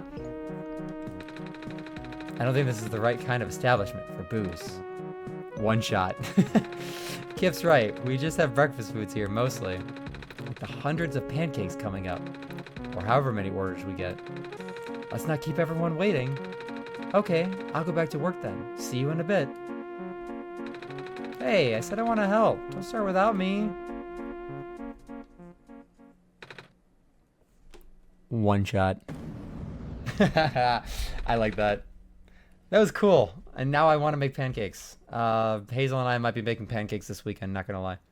If I can get them out of bed at a reasonable amount of time. Thank you for playing. Thank you for all your support in the last 10 years. And here's our credits. See you next time. Are you just gonna close on me? Yep, you just closed on me. All right. I liked that. Thank you for suggesting that. And Solstice, you said to go, or Abyss, you said to go back to regular one shot real quick to see it because there was something else at the end.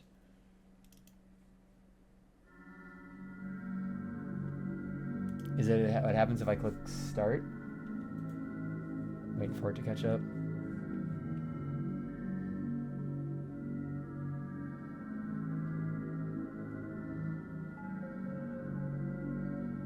Yeah, Solstice said might not be here today, which is fine. We have VODs for a reason.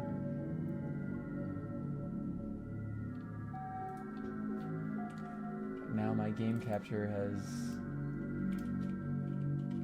broken. Un momento. There we go. Except now you're way too big. Let's fix that.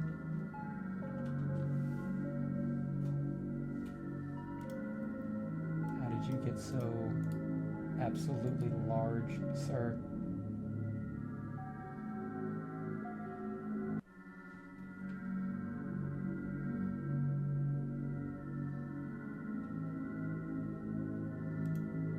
Nope, that's not right. Guys, I made it worse. There we go. Very wide there for a second.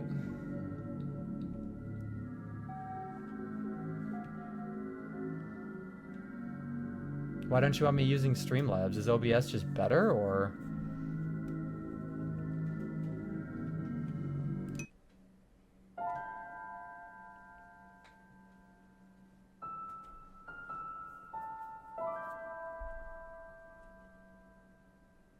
Our 10th anniversary was fun. I liked being able to do that. Okay, so yeah, it just opens up to that, and that's all it lets you do.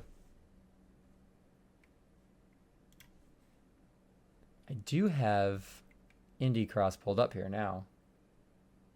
Oh, did I miss something? Did I just totally miss that? Hold on. Oh, there's a ... right there.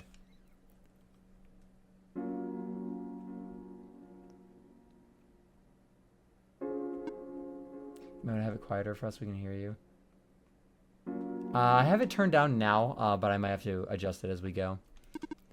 Masoon, you're back. I restored the world. I sent Niko home. Are you not happy? Even if you wanted to see Niko again, you can't, Masoon. Niko's gone. And without Niko, there is no story for me to tell. No Messiah to traverse across the land. No way for you to connect with the world. But Niko still remembers this place. If you really want to see this world again, I could still... Oh, but it won't be the same. It'll just be a recording. It'll just be me using Niko's memories.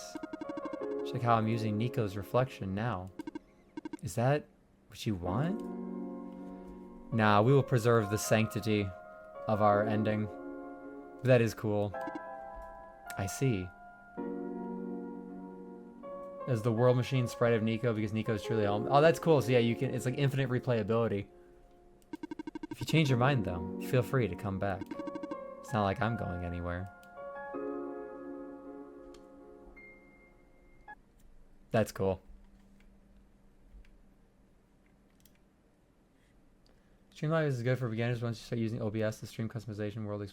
So can you do... So the one thing I was looking for in Streamlabs that I didn't see, when I pull up my Twitch view at the top, obviously I can see my session length, my viewers, followers, bitrate, stuff like that. Does OBS let you import all of that? Because I have OBS. I'm fairly fluent in OBS for regular streaming and recording because I've done it for work a few times. Is it better just to do that, Gunner, in the long run? Because I can play around with OBS. I knew Streamlabs was a good way to just get started.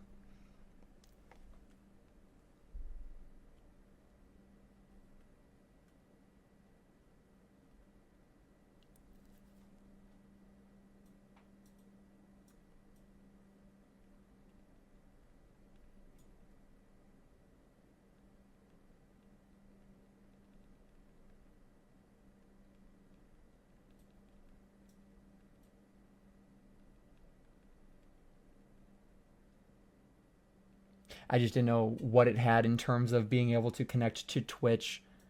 I mean, that's not that big of a deal, but like being able to see the chat's kind of nice and all of that.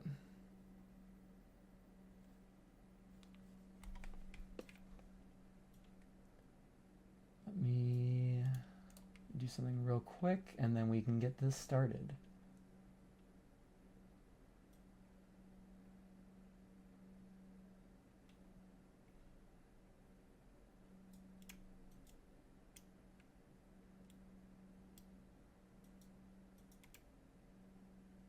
Okay. Are you guys a captions on or a captions off kind of group? I have played Undertale, Cuphead, OneShot. I haven't played Dead Cells, Hyper Light Drifter. I've played Celeste, and Hollow Knight is on my list of things to play. I actually remade my Steam list earlier of games I want to stream.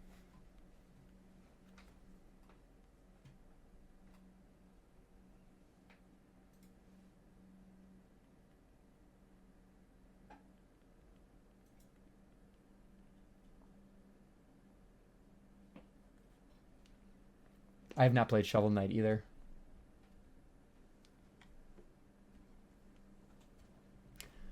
Are you guys ready then? We will get this started then. Let me know if it's too loud or anything. Captions are on.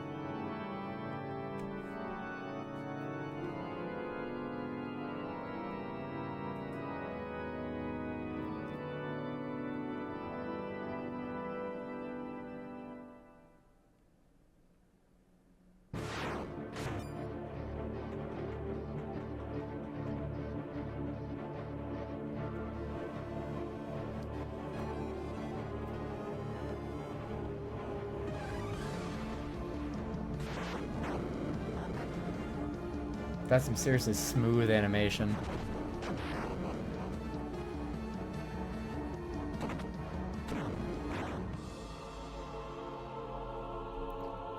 Real quick, because I'm remembering this, and if not, I'm going to forget. The older style animation on YouTube, if you've ever heard of the Mario horror series Power Star, if you know, you know, it has some of the cleanest animation from back in the day. And I watched that religiously as a kid. Legitimately good series. If you haven't seen it, look it up.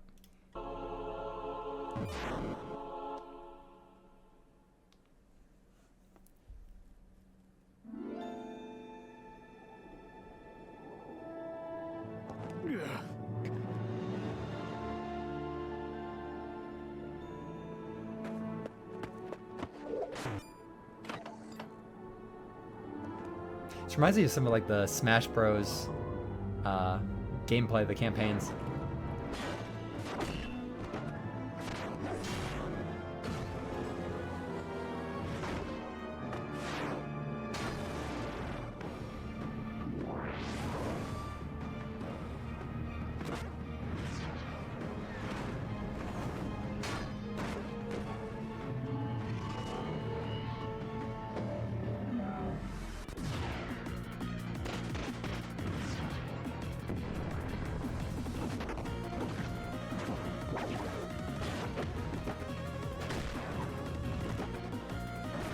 Truly amazing what fan projects can do.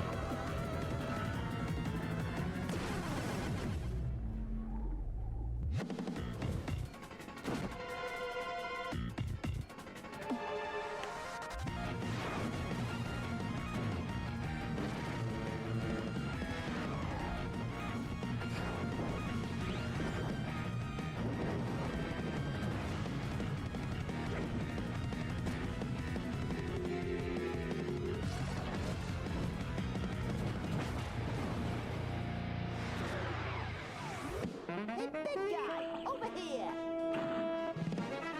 Yeah, you think it hurts. I'm gonna level with you. I'm surprised it doesn't. Niko!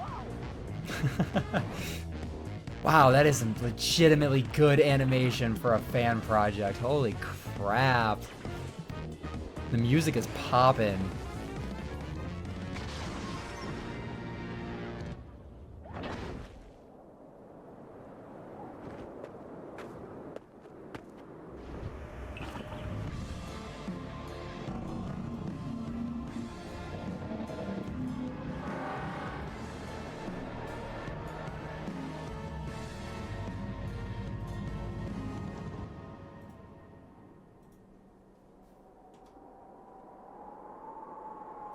Another good series to check out, Glitch Tale, if you've ever seen that. Glitch Tale is also only made by one person, I believe. She streamed some of her work, but absolutely fantastic fan animation series of Undertale.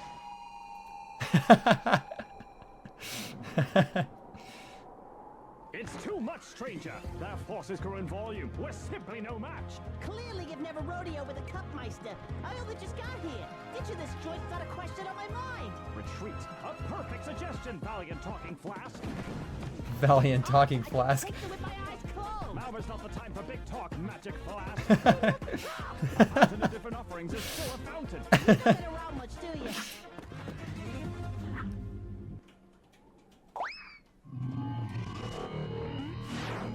Position. Focus on finding the rogues. We don't have much time. I'm a cup.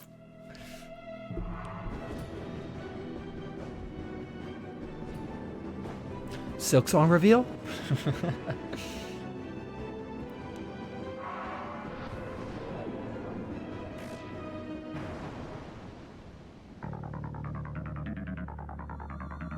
Oh, it's a remix of Megalo Strike Back.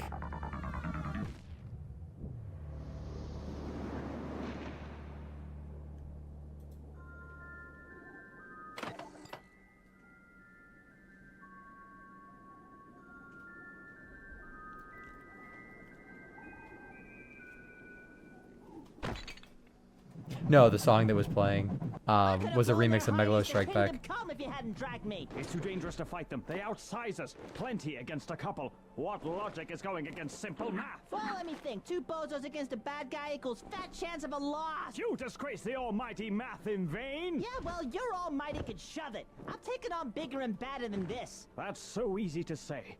Until you know what foes you're up against. Something you clearly don't know yet. Well, hold on. How do I know you're not just some phony baloney, huh? I just saved you. Yeah, to have the fun in killing me all to yourself. You think of me so lowly. I understand. This army does not signify vain nor malice.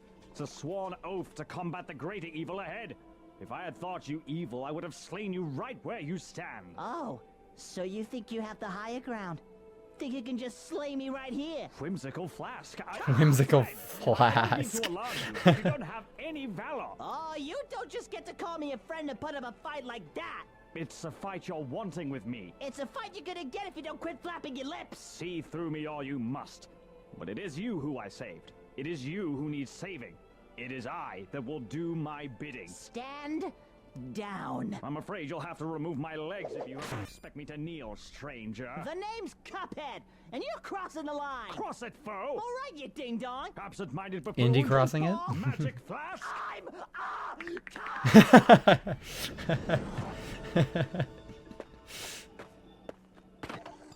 Madeline!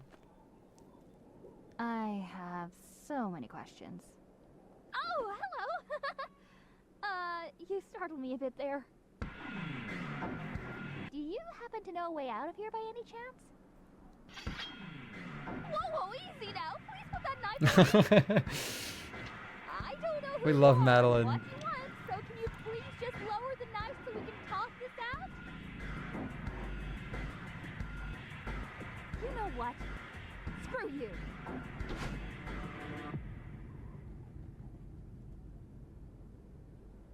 I'll just wait here until they... Oh, jeez.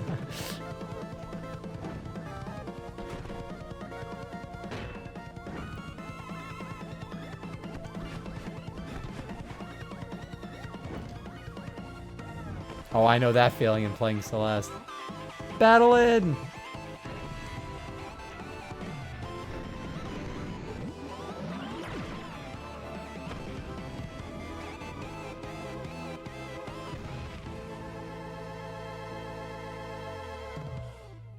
That was quite excessive, don't you think?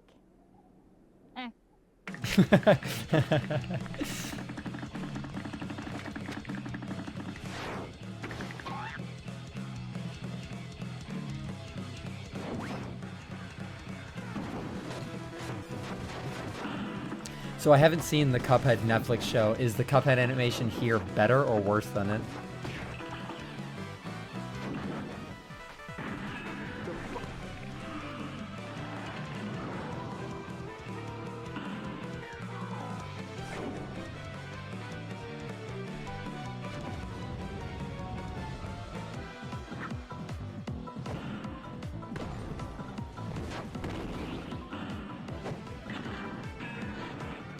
Oh, okay. Nice.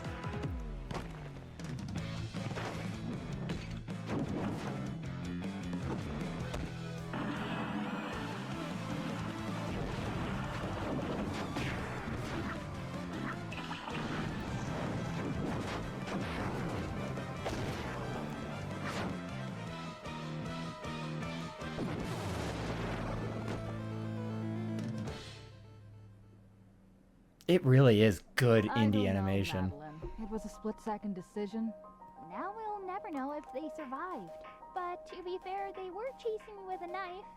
I don't think they had good intentions. Let's not worry about it now and keep moving. We don't want to stay here any longer than we have to. Do you hear that? What is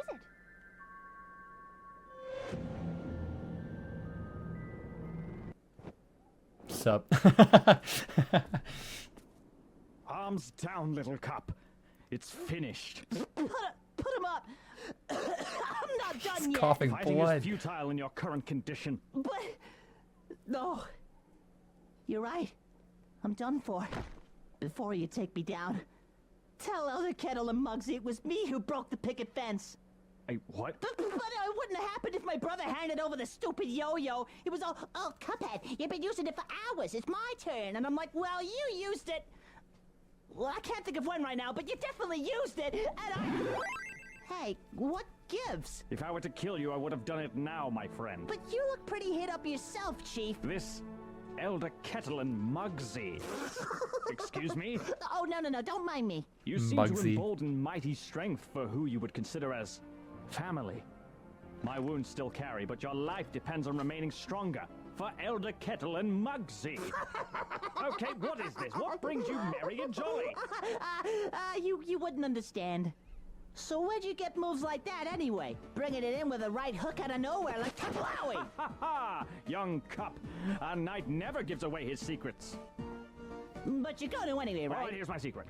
I've been training with ancient sorcery for many a time from young, and it all comes from this shovel. Jimmy Jam Jones, that shovel's really something. I had not been alone in training either. Many of my compadres trained alongside our stead, preparing for a future to protect our people and save the distressed. What a weird use of shovels. Back where I came from, we used those to pick up vegetables, dig holes, and bury the deceased.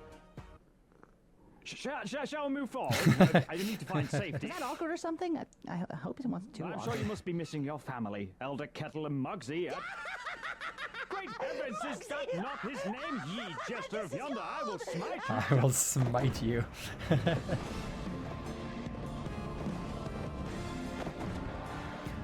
Well, Madeline technically didn't really have a voice either. I mean, I know she had subtitles, but...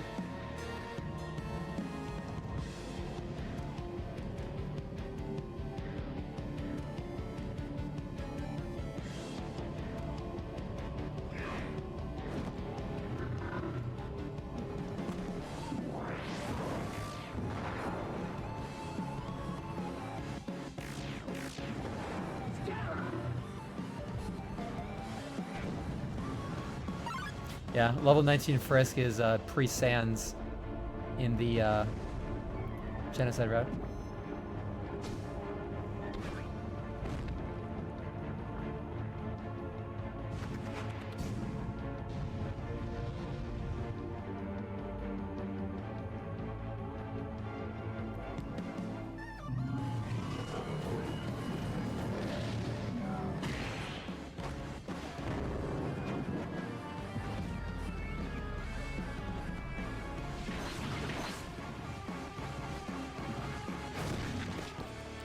Ow.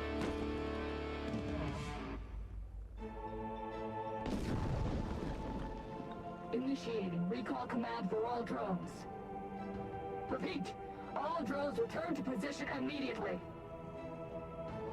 Oh no.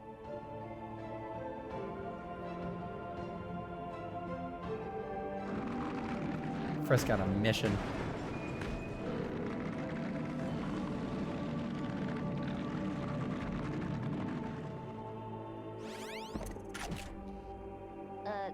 Excuse me? We're not hostile. We're just looking for a way out of this place. Think you can help us out? My powers are very limited in this current state. If you wish to get out of here, you need... Watch out!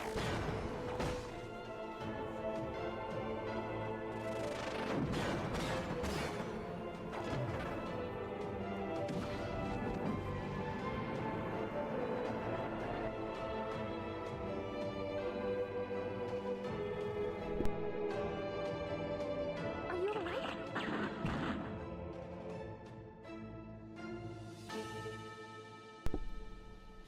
That was a good first episode. Is there anything after the credits? Or just credits? Yeah, that song that was playing was just a really slowed down version of Megalo Strike Back. I liked it. I love this sort of indie animation style.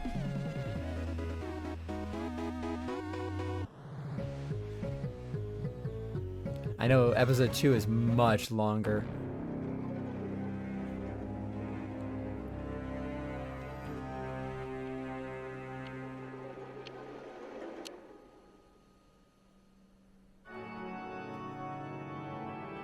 Please watch episode 1 or you'll be very confused.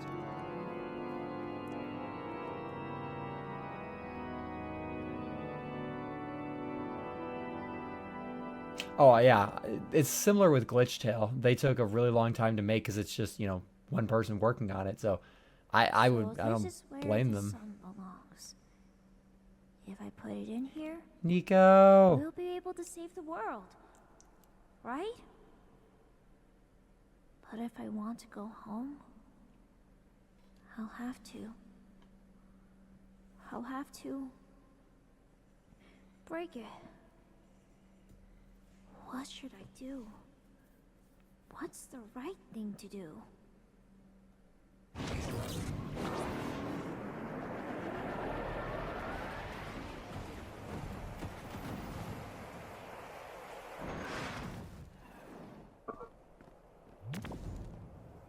What just happened? Okay, that's Hyper Light Drifter. I was gonna say I have no idea who that is.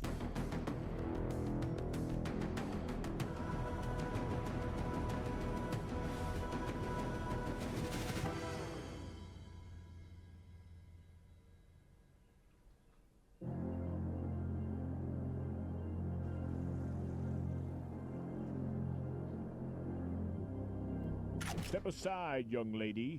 That evil machine is dangerous. Ain't nothing but a heap of scrap now, so I am just gonna... Hold on, wait. Why are you trying to hurt this robot? We've crossed paths with similar machines whose intent was malicious. Well, you certainly got the wrong one. It didn't attack us when we met.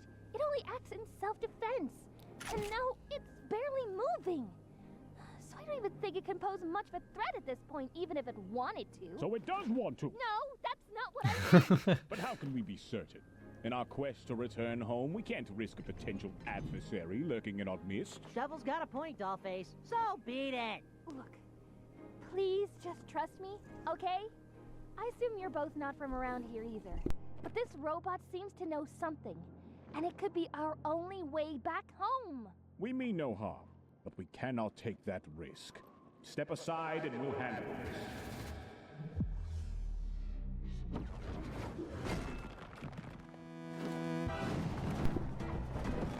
Oh, it's on.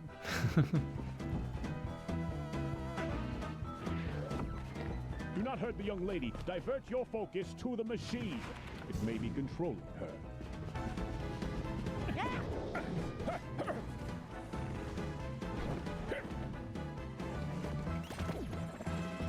Nope, I'm out of here. I was starting to think I'd gone rusty. Uh-oh. Alley-oop.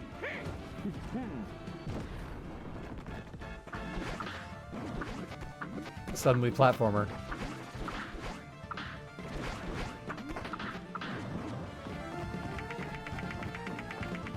Little help here? I thought you'd never ask. Wait, no, that's not what I knew it! Unhand her, you vile...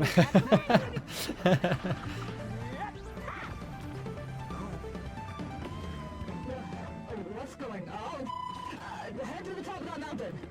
okay.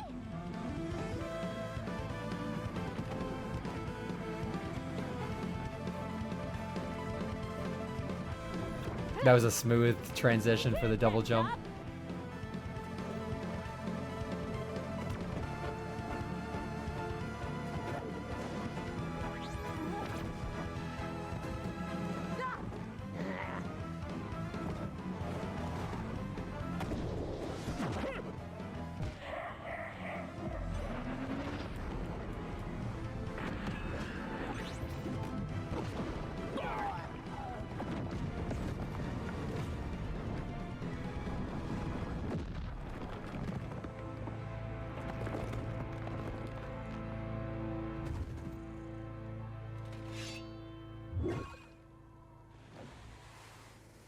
Just dump me and carry on with the fisticuffs. You didn't fuss the first time I hit the floor. By the honor of the code, I won't abandon a friend. Shoulder to shoulder, we face our destiny. You may be getting 2v1, but he's doing pretty good. Okay? I understand our encounter was less than pleasant, but I think the little robot can clarify everything now that it's active again, right? My primary function is to assist in facilitating your return home. However, cooperation is necessary. Look, pal, I can call a scheme from a mile away, and caught in a few myself. More times than I care to admit. Explain your motives clearly. It's saying we need to work together, like using our skills to get back home. So, we gotta listen to this gizmo to make our way back. If it leads us home, then it is a path worth considering. But know this, machine, our trust is earned through actions, not words. Affirmative. Okay, now that we're all on the same page, can you pull me out already? So what in the I love great heavens Cuphead. is going on here? And more importantly, how do we return to our homes? And what's the deal with these crimson stars tossing us all over the place? Don't get me wrong, I'd never say no to an adventure, but I think I've seen enough. Choo choo, Charles. The eye from Terraria. Get out of my house! Henry Stickmin, that's another fun game. Gabriel. I will. Wait, who the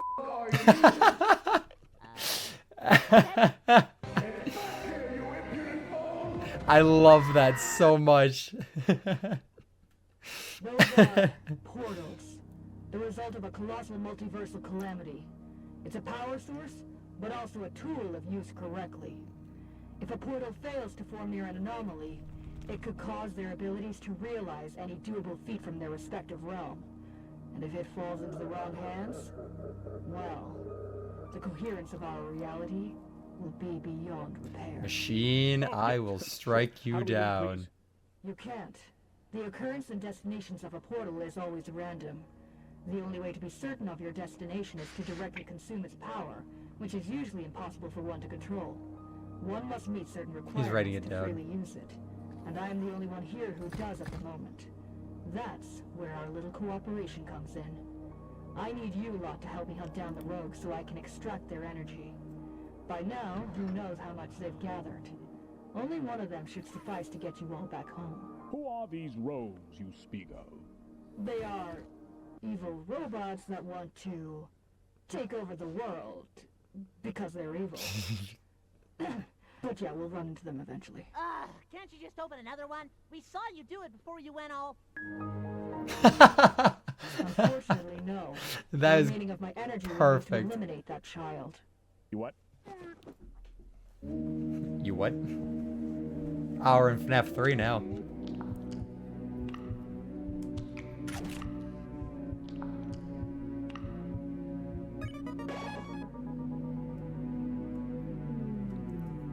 Kara.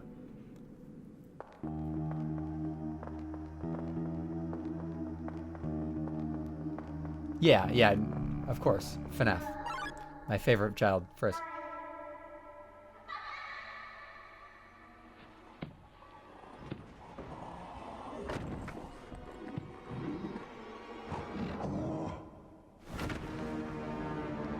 That's a pretty clean looking Springtrap animation.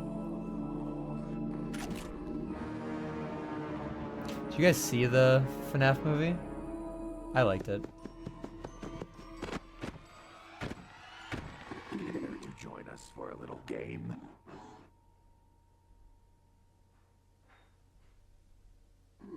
Are you just gonna stand there or what?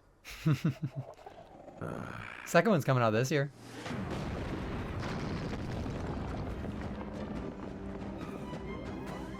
What the hell was that?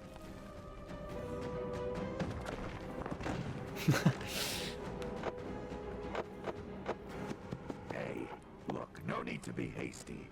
We can talk this out. Listen, we can make a deal. I like the music, the way it's blended. Resources, whatever you're after, I can help you get it.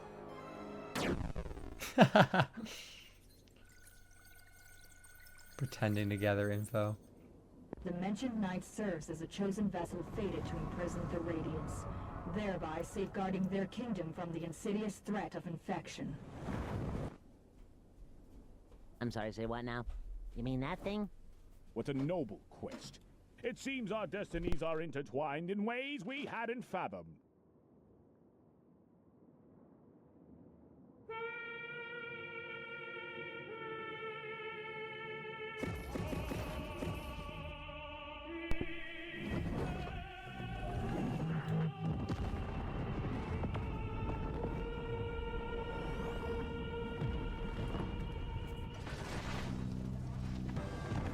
Oh boy, looks like Destiny kicking up its heels with us. What's going on now? It's one of them.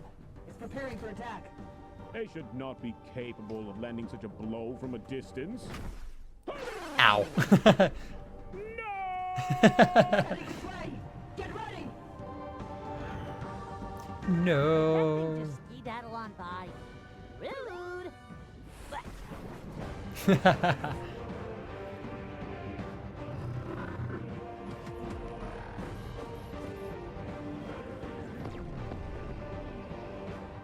Damn it! Frustration aside, let's turn this to our advantage. This realm is about to be smelted. Millions of portals will start appearing. And if we're lucky, we'll be able to catch one before we fall to our demise.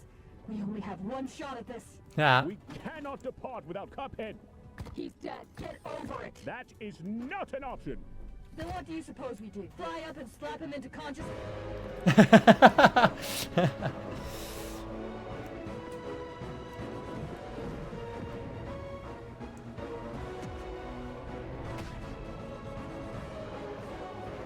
Get parried.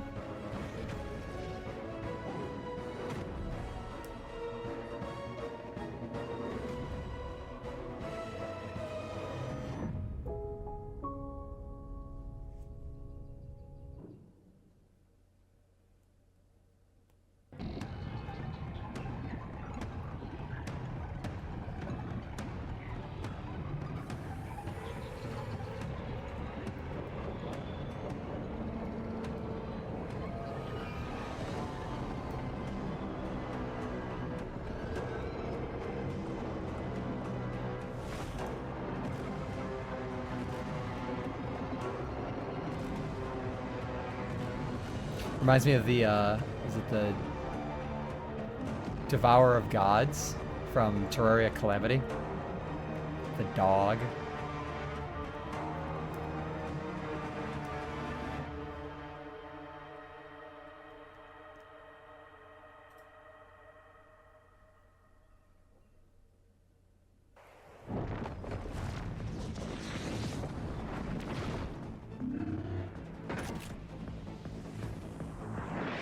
What's the premise of Hyper Light Drifter? I don't think I've seen any gameplay on it.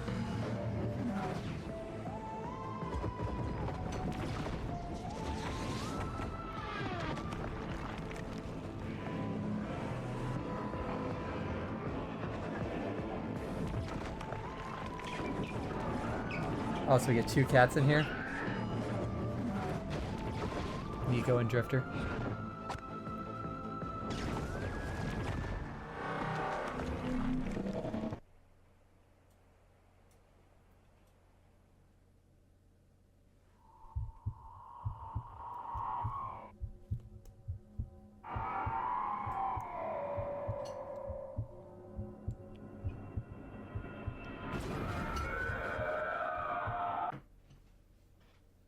Ow. Hey, peasant!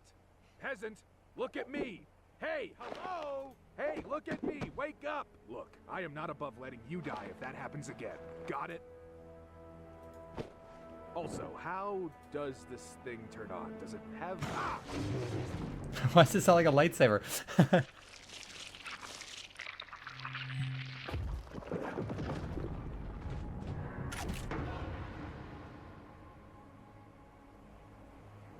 At least let me have this thing. Knocks these guys in one shot, which is pretty satisfying, gotta admit. Oof, you got the malaise too? No? A cold, narcolepsy, some terminal disease that has no cure. I have no idea who that is.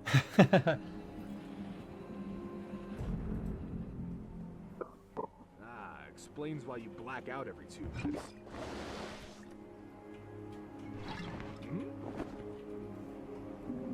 Suit yourself. Refresh There your we stream go. if you're Been looking lagging. for one of these all day. Gotta move. See ya, peasant with a terminal disease. Make your days count, I guess. Peasant with a terminal disease.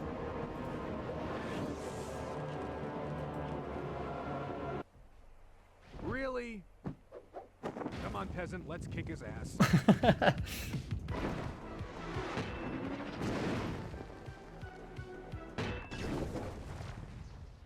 Well, that's useless now. Why does Frisk have the arcade machine? Oh my god.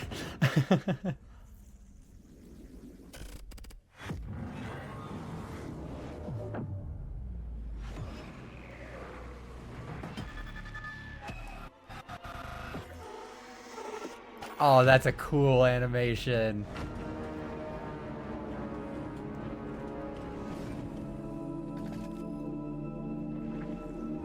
Unbelievable. I can see, feel everything. This is beyond anything I could have imagined. You brought along quite the gift, little one. Now, about that little game. Gather around, friends. This kid could use some company. He always comes back.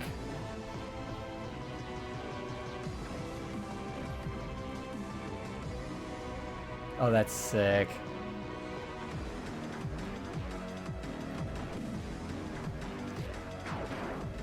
I feel like Foxy was Naruto running there for a second.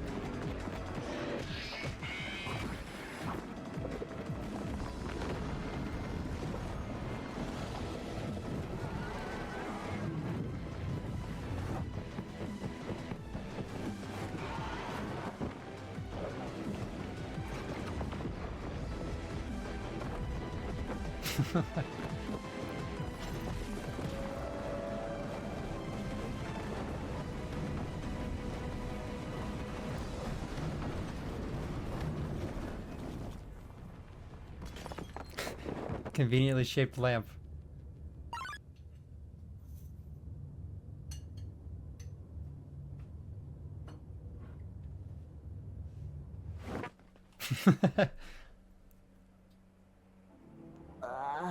Oh, my head. Well, this place is certainly less depressing. Where are we? One of the many realms destined to meet the same fate as the one we have just departed. Hey, can we have a minute? Madeline, darling, listen. You're going to get yourself killed. You know that? What? Why? Why? You just risked your life for that idiot. And now you're volunteering to help fight a bunch of weird-looking robots that can kill us in the blink of an eye? This is out. This is too much for you, and you know it. Maybe it is. But I did prove you wrong before. You climbed a mountain. For most people, That's a huge achievement. But for these guys, it's probably just another Monday. I didn't climb the mountain all by myself. I had your help. If we didn't put aside our differences, we were never going to make it. And if accepting others can make a difference for the better, I don't see why that shouldn't apply here. And by the looks of it, this is the only way. Besides, we'll get to spend more time together again now that you're here somehow. Yeah, wonder what's up with that. Peep this! Could be your new go-to instead of the shovel. Bloody bat. Although you might need a new name. Batman! No, wait! Batman! Sorry, young cup, but nothing in this land could ever replace it. Suit yourself. I reckon I can send those mechanical freaks to the moon with this thing. Also, is that a duck? Oh my god, it's Untitled Goose Game It Duck. must be a noble swan. Surely a sign of good fortune on our quest. It stole it. My legs aren't working. Let us halt our journey here. We could use some rest. I love Untitled Goose Game. Honk honk goose. Of all the places, you chose the creepy bar. Now's not the moment to be picky. Hold it! Who goes there? Move an inch and I'll blast you into next week. Oh! Hey!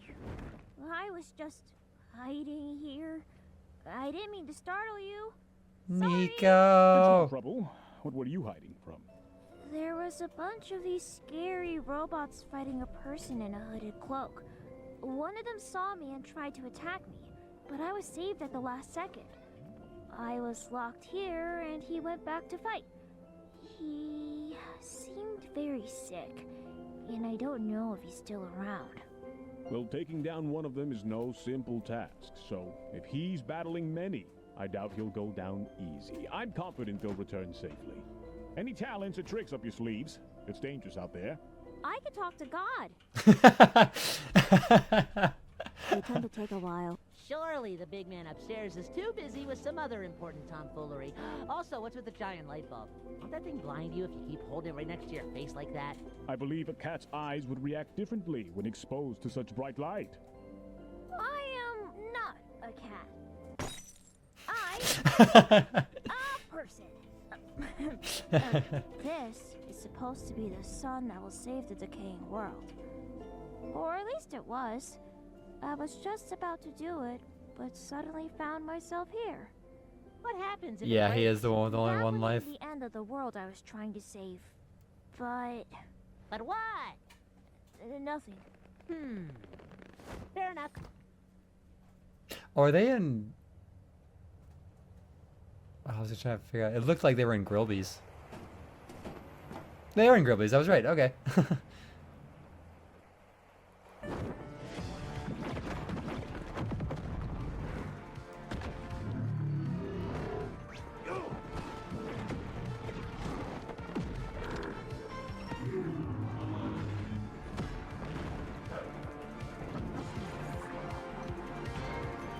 Small boy. There you are. Huh?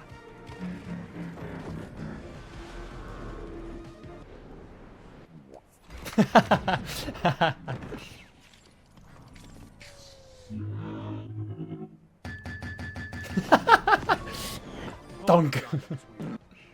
You gotta be kidding.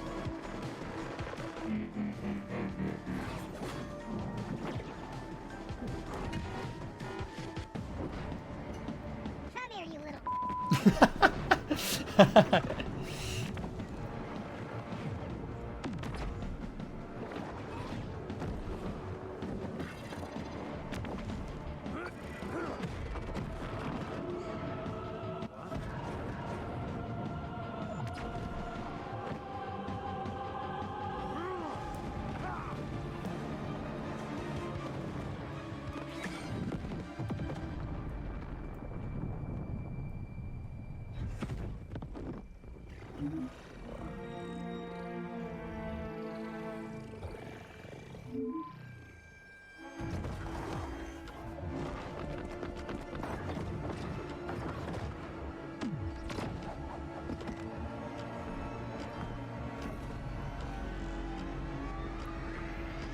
Yeah, he can't respawn.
Now it's over. Terrible timing for a siesta.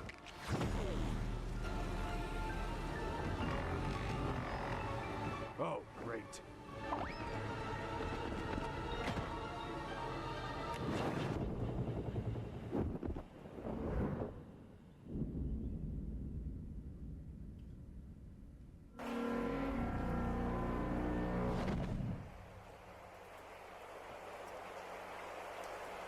Got it.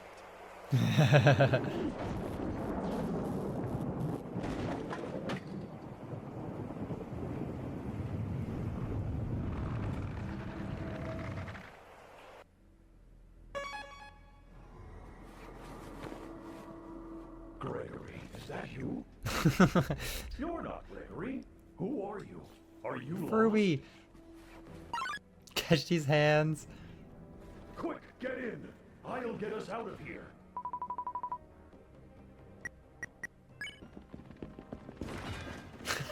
That sideways jump. This looks bad. Who are you, by the way? I thought you were someone else. Oh, right. I'll keep going. I see an elevator ahead. My name is Freddy, by the way. Do you mind if I scan you? Even ruder to Freddy than Gregory. I do not recognize this. Greg, kid!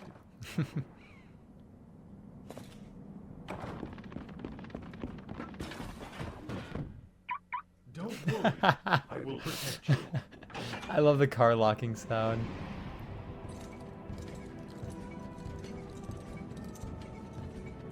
The path is blocked by what seems to be electric bar. There might be another way around. Do you see that small vent on the floor? You need to You vent. might be able to reach the other side.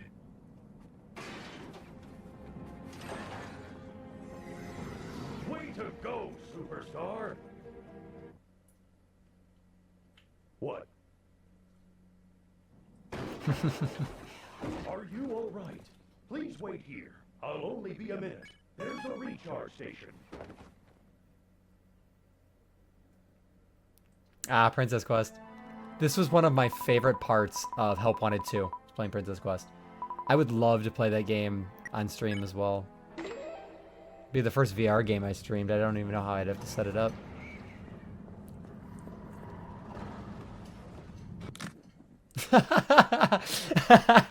Aw, poor Helpy.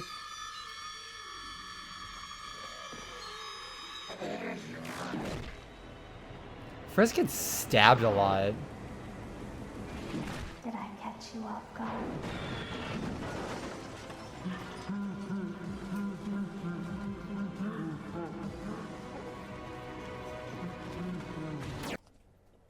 Yeah.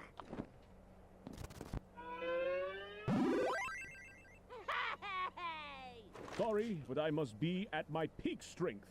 Fear not, I shall get an alternative for you. Hey, Toby's hanging there. what are you buying?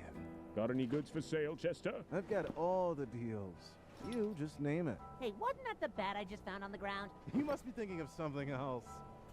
Sure. Anyways, I want pancakes. Pancakes would be nice. I would like to have the pancakes as well, if you don't mind. That would be 250 each. Don't worry, folks. It's on me tonight. Sorry, whimsical talking flask, but a coin ain't enough. I think I can pay for that. Although it's very hell for price, don't you think? What is this? Some kind of circus invitation? I don't deal in metal scrap. Sorry, little buddy. Got anything, Shovel? Aye, certainly. Oh yeah, all of his money's gone. Perhaps receive a discount. No can do, pal. Maybe come back when you're a little more financially secure.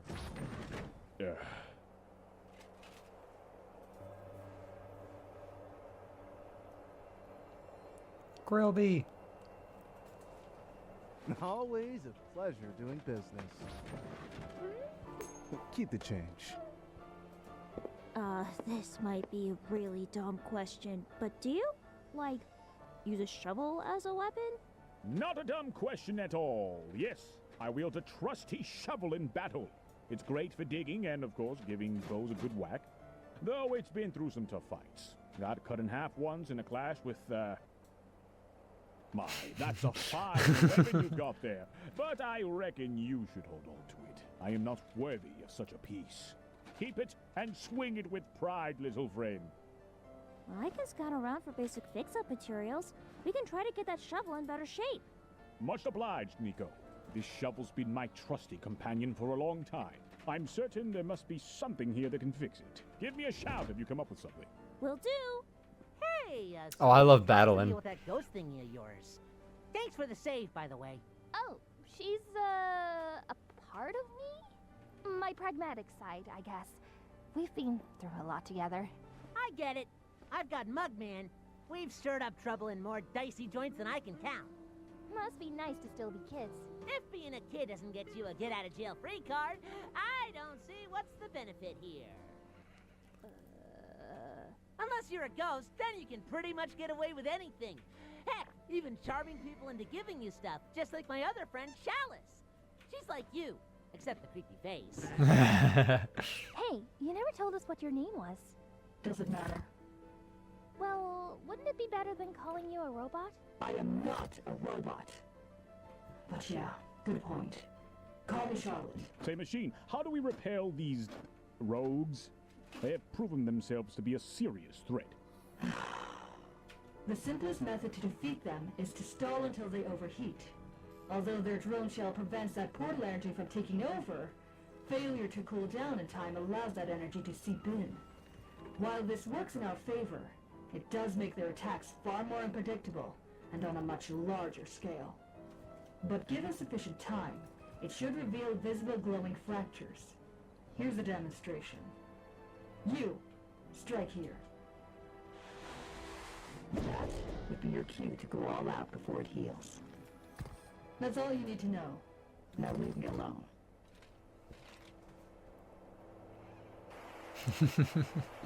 Charlotte, such an unassuming name.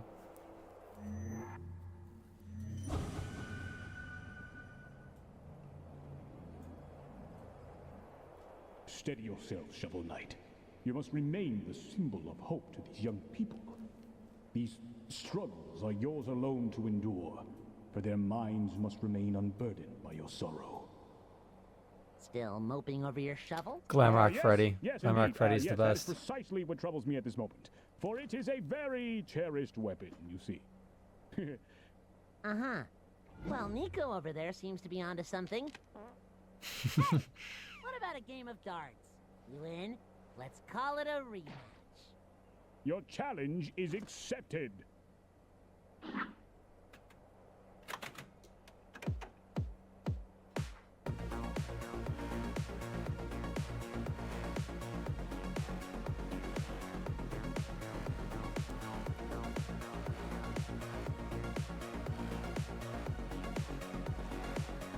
I thought she was gonna hit Cuphead.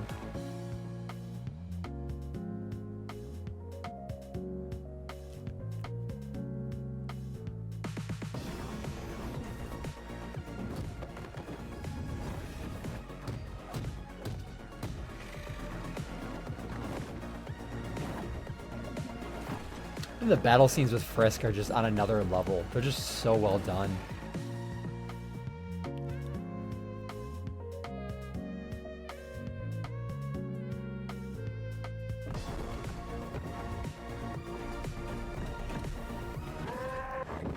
Oh, poor Monty.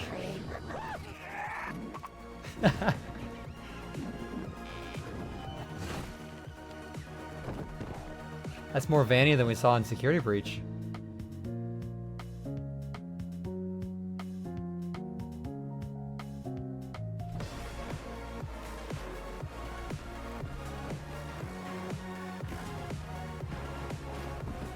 Frisk is try-harding. I love it though.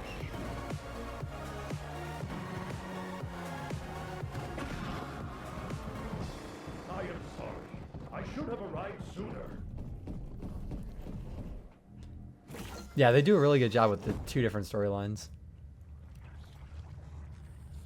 Uh-oh.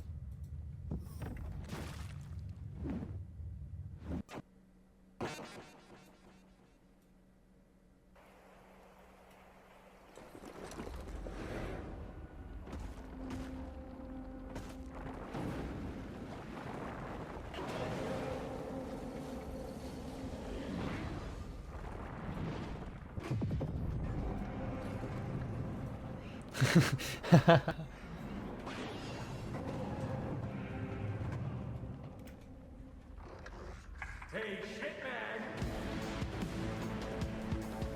You should look up more often.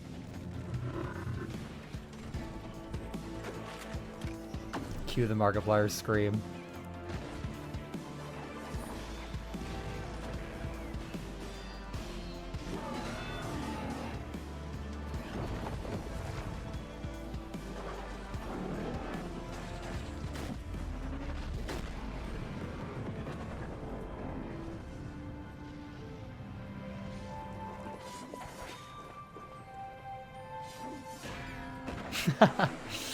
Dunk. Well, mind if I do the honors?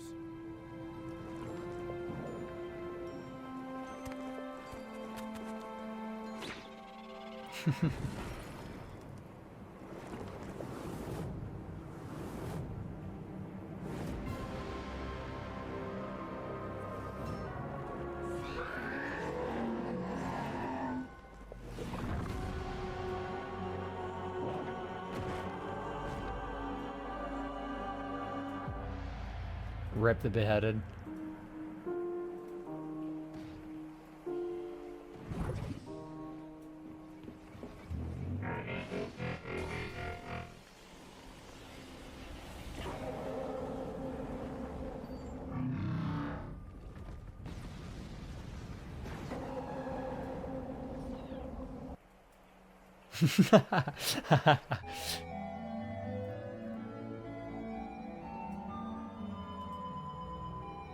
Yep. Yeah, they all get turned to gold. It's cool that they used the Deltarune Chris walking sound effect there. You really think I wouldn't see through your little trick? I too have been curious, driven by the desire to explore the boundaries of life and death. My actions, your actions, they're born of the same curiosity, the same desire for control. You know what you're capable of, how easy it is to erase mistakes. Start over and over until you get what you want. Don't let a soft spot for that animatronic fool you into thinking you're any different from me. Deep down, you're just as much of a monster. Well, fine by me.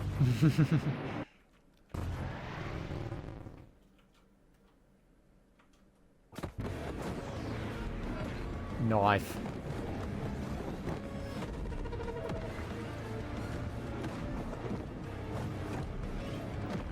You know, for as much damage as Frisk does, he's just getting their absolute ass kicked.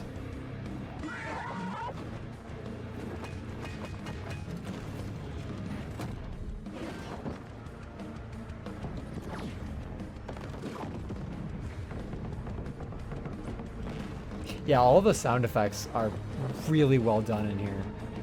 between the animation, the music, and the sound effects, it's just smooth.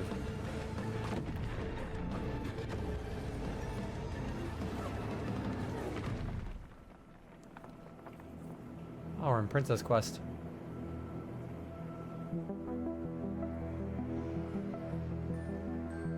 You, always tampering with affairs that don't concern you. Well, not anymore.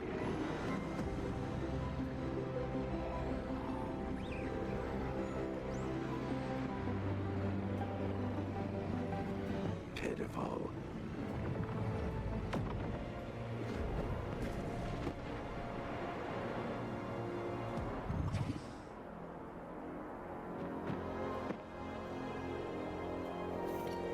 Aw, damn, dude, you kept the locket.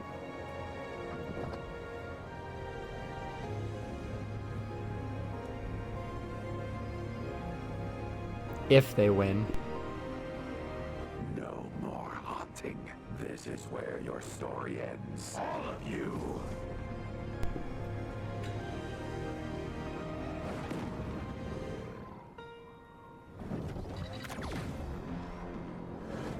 The longer you drag this out, the more painful your death will be. See how far it gets you.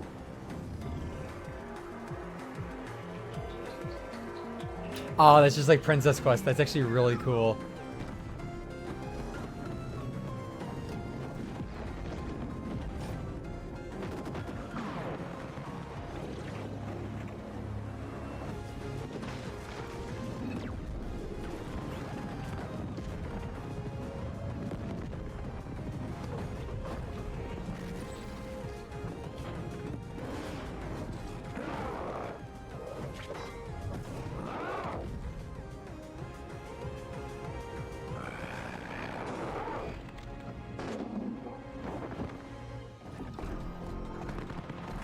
They picked some really good locations for some of these battles as well.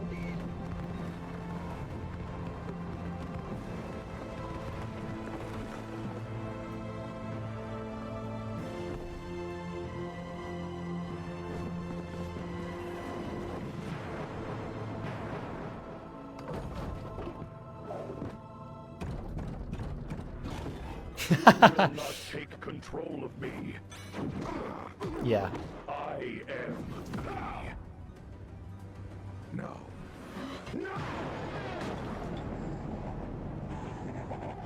No. This is not how it ends. I always... always...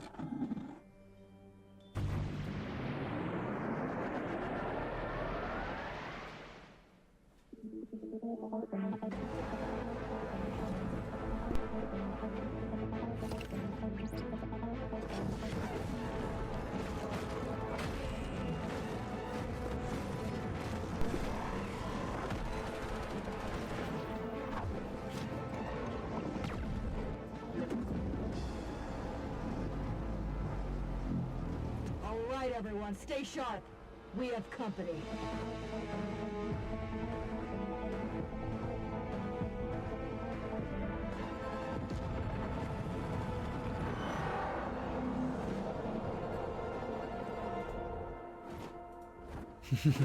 Here, take your shovel. I'm gonna hide back here.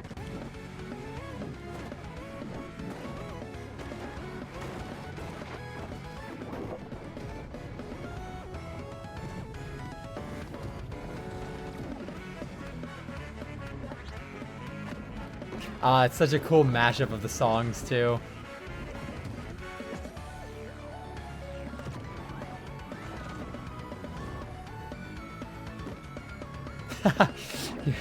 Take this stool.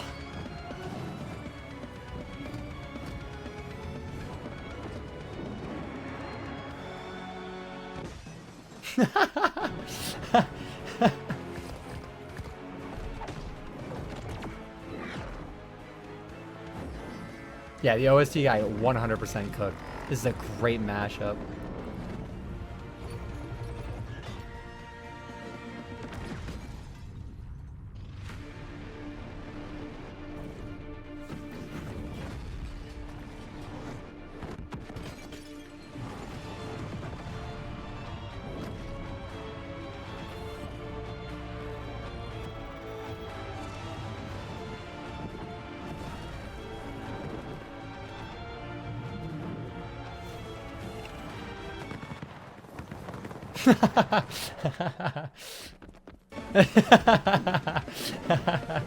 I love it. The casual back out of frame.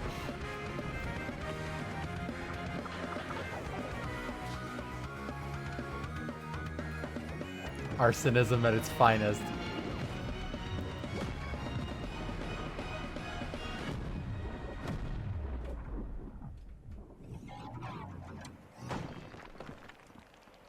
Nice.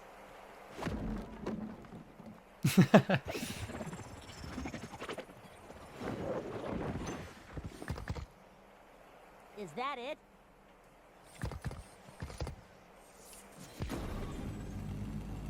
Stay on guard. Yeah, it was Niko. The arson. The arson helped.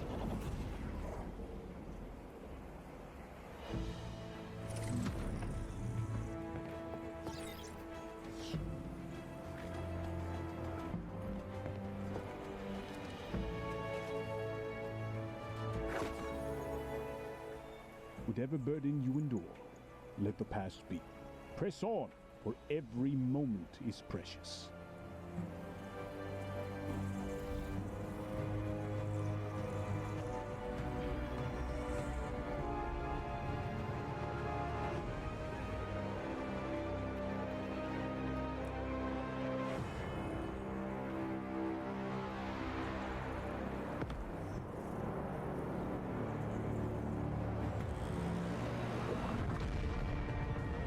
Uh-oh.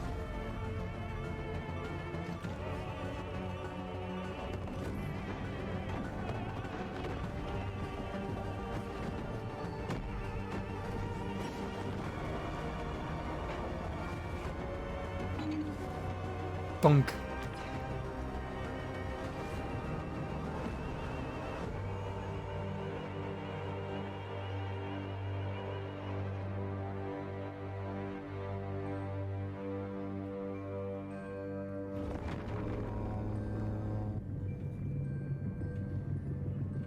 Your way out, perhaps?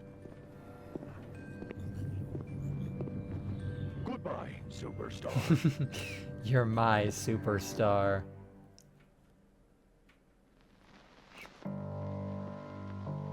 Nice.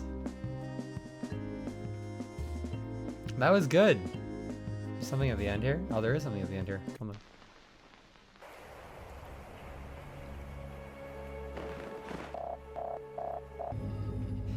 Cuphead. Where's the sun?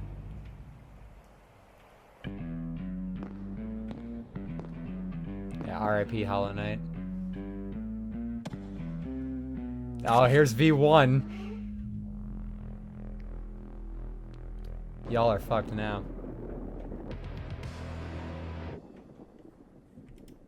It's a good way to end it.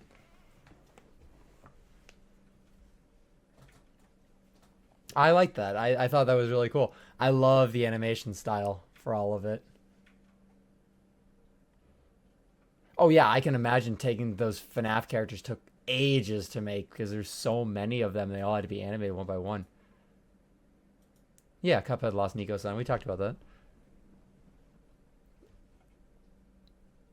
I like how they used the different FNAF animatronic sounds one by one. I thought that was really well done. How many views does this have, by the way? 6.3 million views. Good.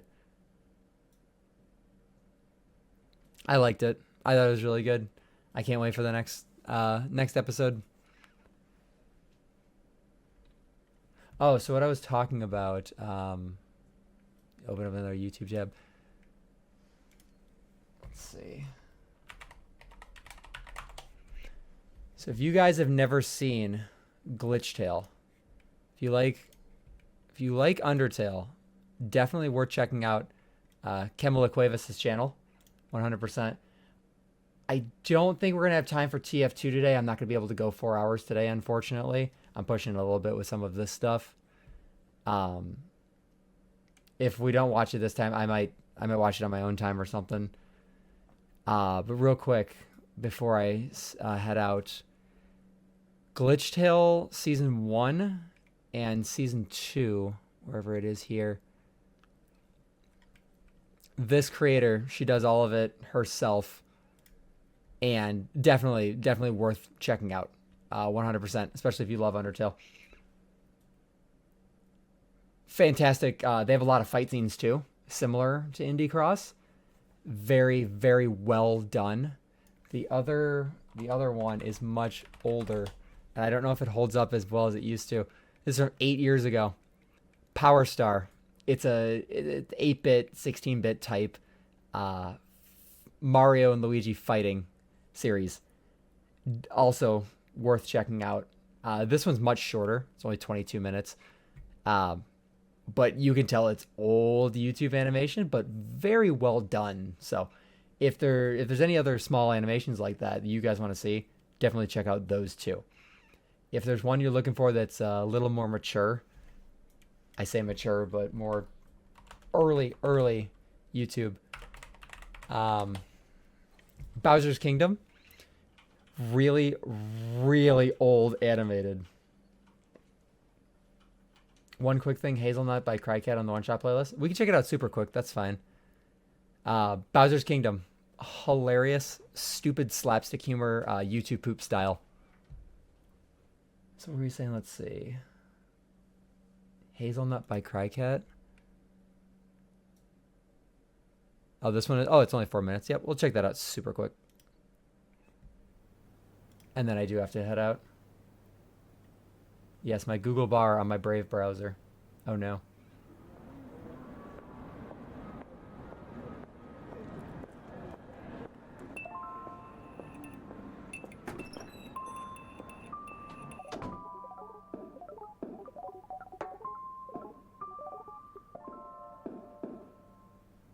Hey, you came back. Managed to fix that elevator? We just came from the surface. Cool. What brings you here? Well, do you have Hunger. pancakes? Sure do. Wait, I don't have any money. Maybe I can help out, or do some dishes or something. It's on the house. Least I can do for the savior, right? That reminds me of Hat Kid. So good. Thank you so much. No problem. You look pretty hungry.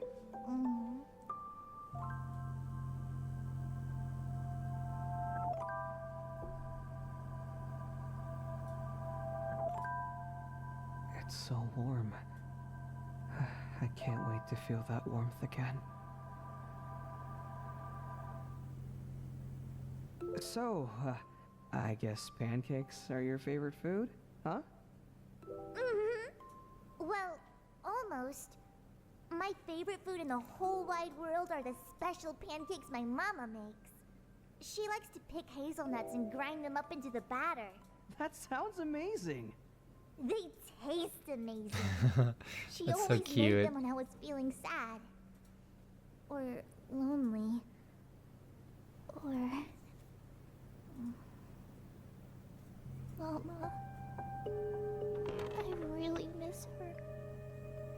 I just have a bad feeling all of a sudden. Why do I have to save the world? Everyone is saying the sun won't even fix anything. Why did it have to be me? I don't even know why I'm here. I just want to go home. I just want to see my mama again.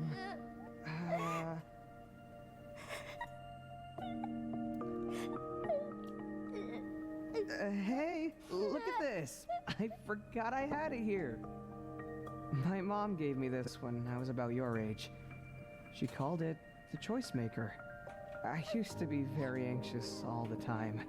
I could never make up my mind. When she gave me this, she said to me, "Nothing can go wrong when this is with you, because it will give you the strength to make the right choice." How do you know it works? Well, it's a die, so let's give it a roll. Should I give Niko more pancakes? What did it say? It says... nothing. What? Nothing? What do you mean? This is a blank die. No dots. It reminds me that nothing controls my decisions. It reminds me to follow my heart, in spite of everything trying to stop me. And now, it's yours. So would Niko like any more pancakes?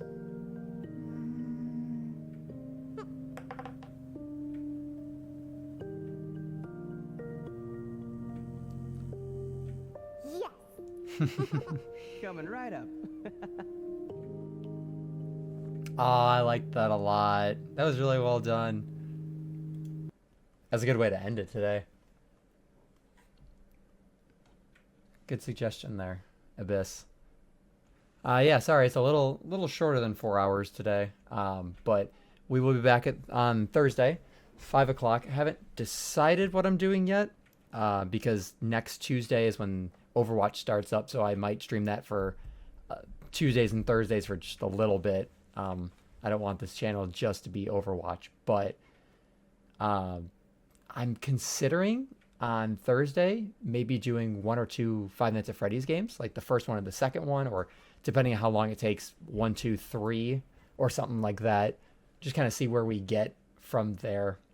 So it might be a compilation of some of those games, but we'll see what happens. I'll announce it tomorrow. I'll pop it in the Discord.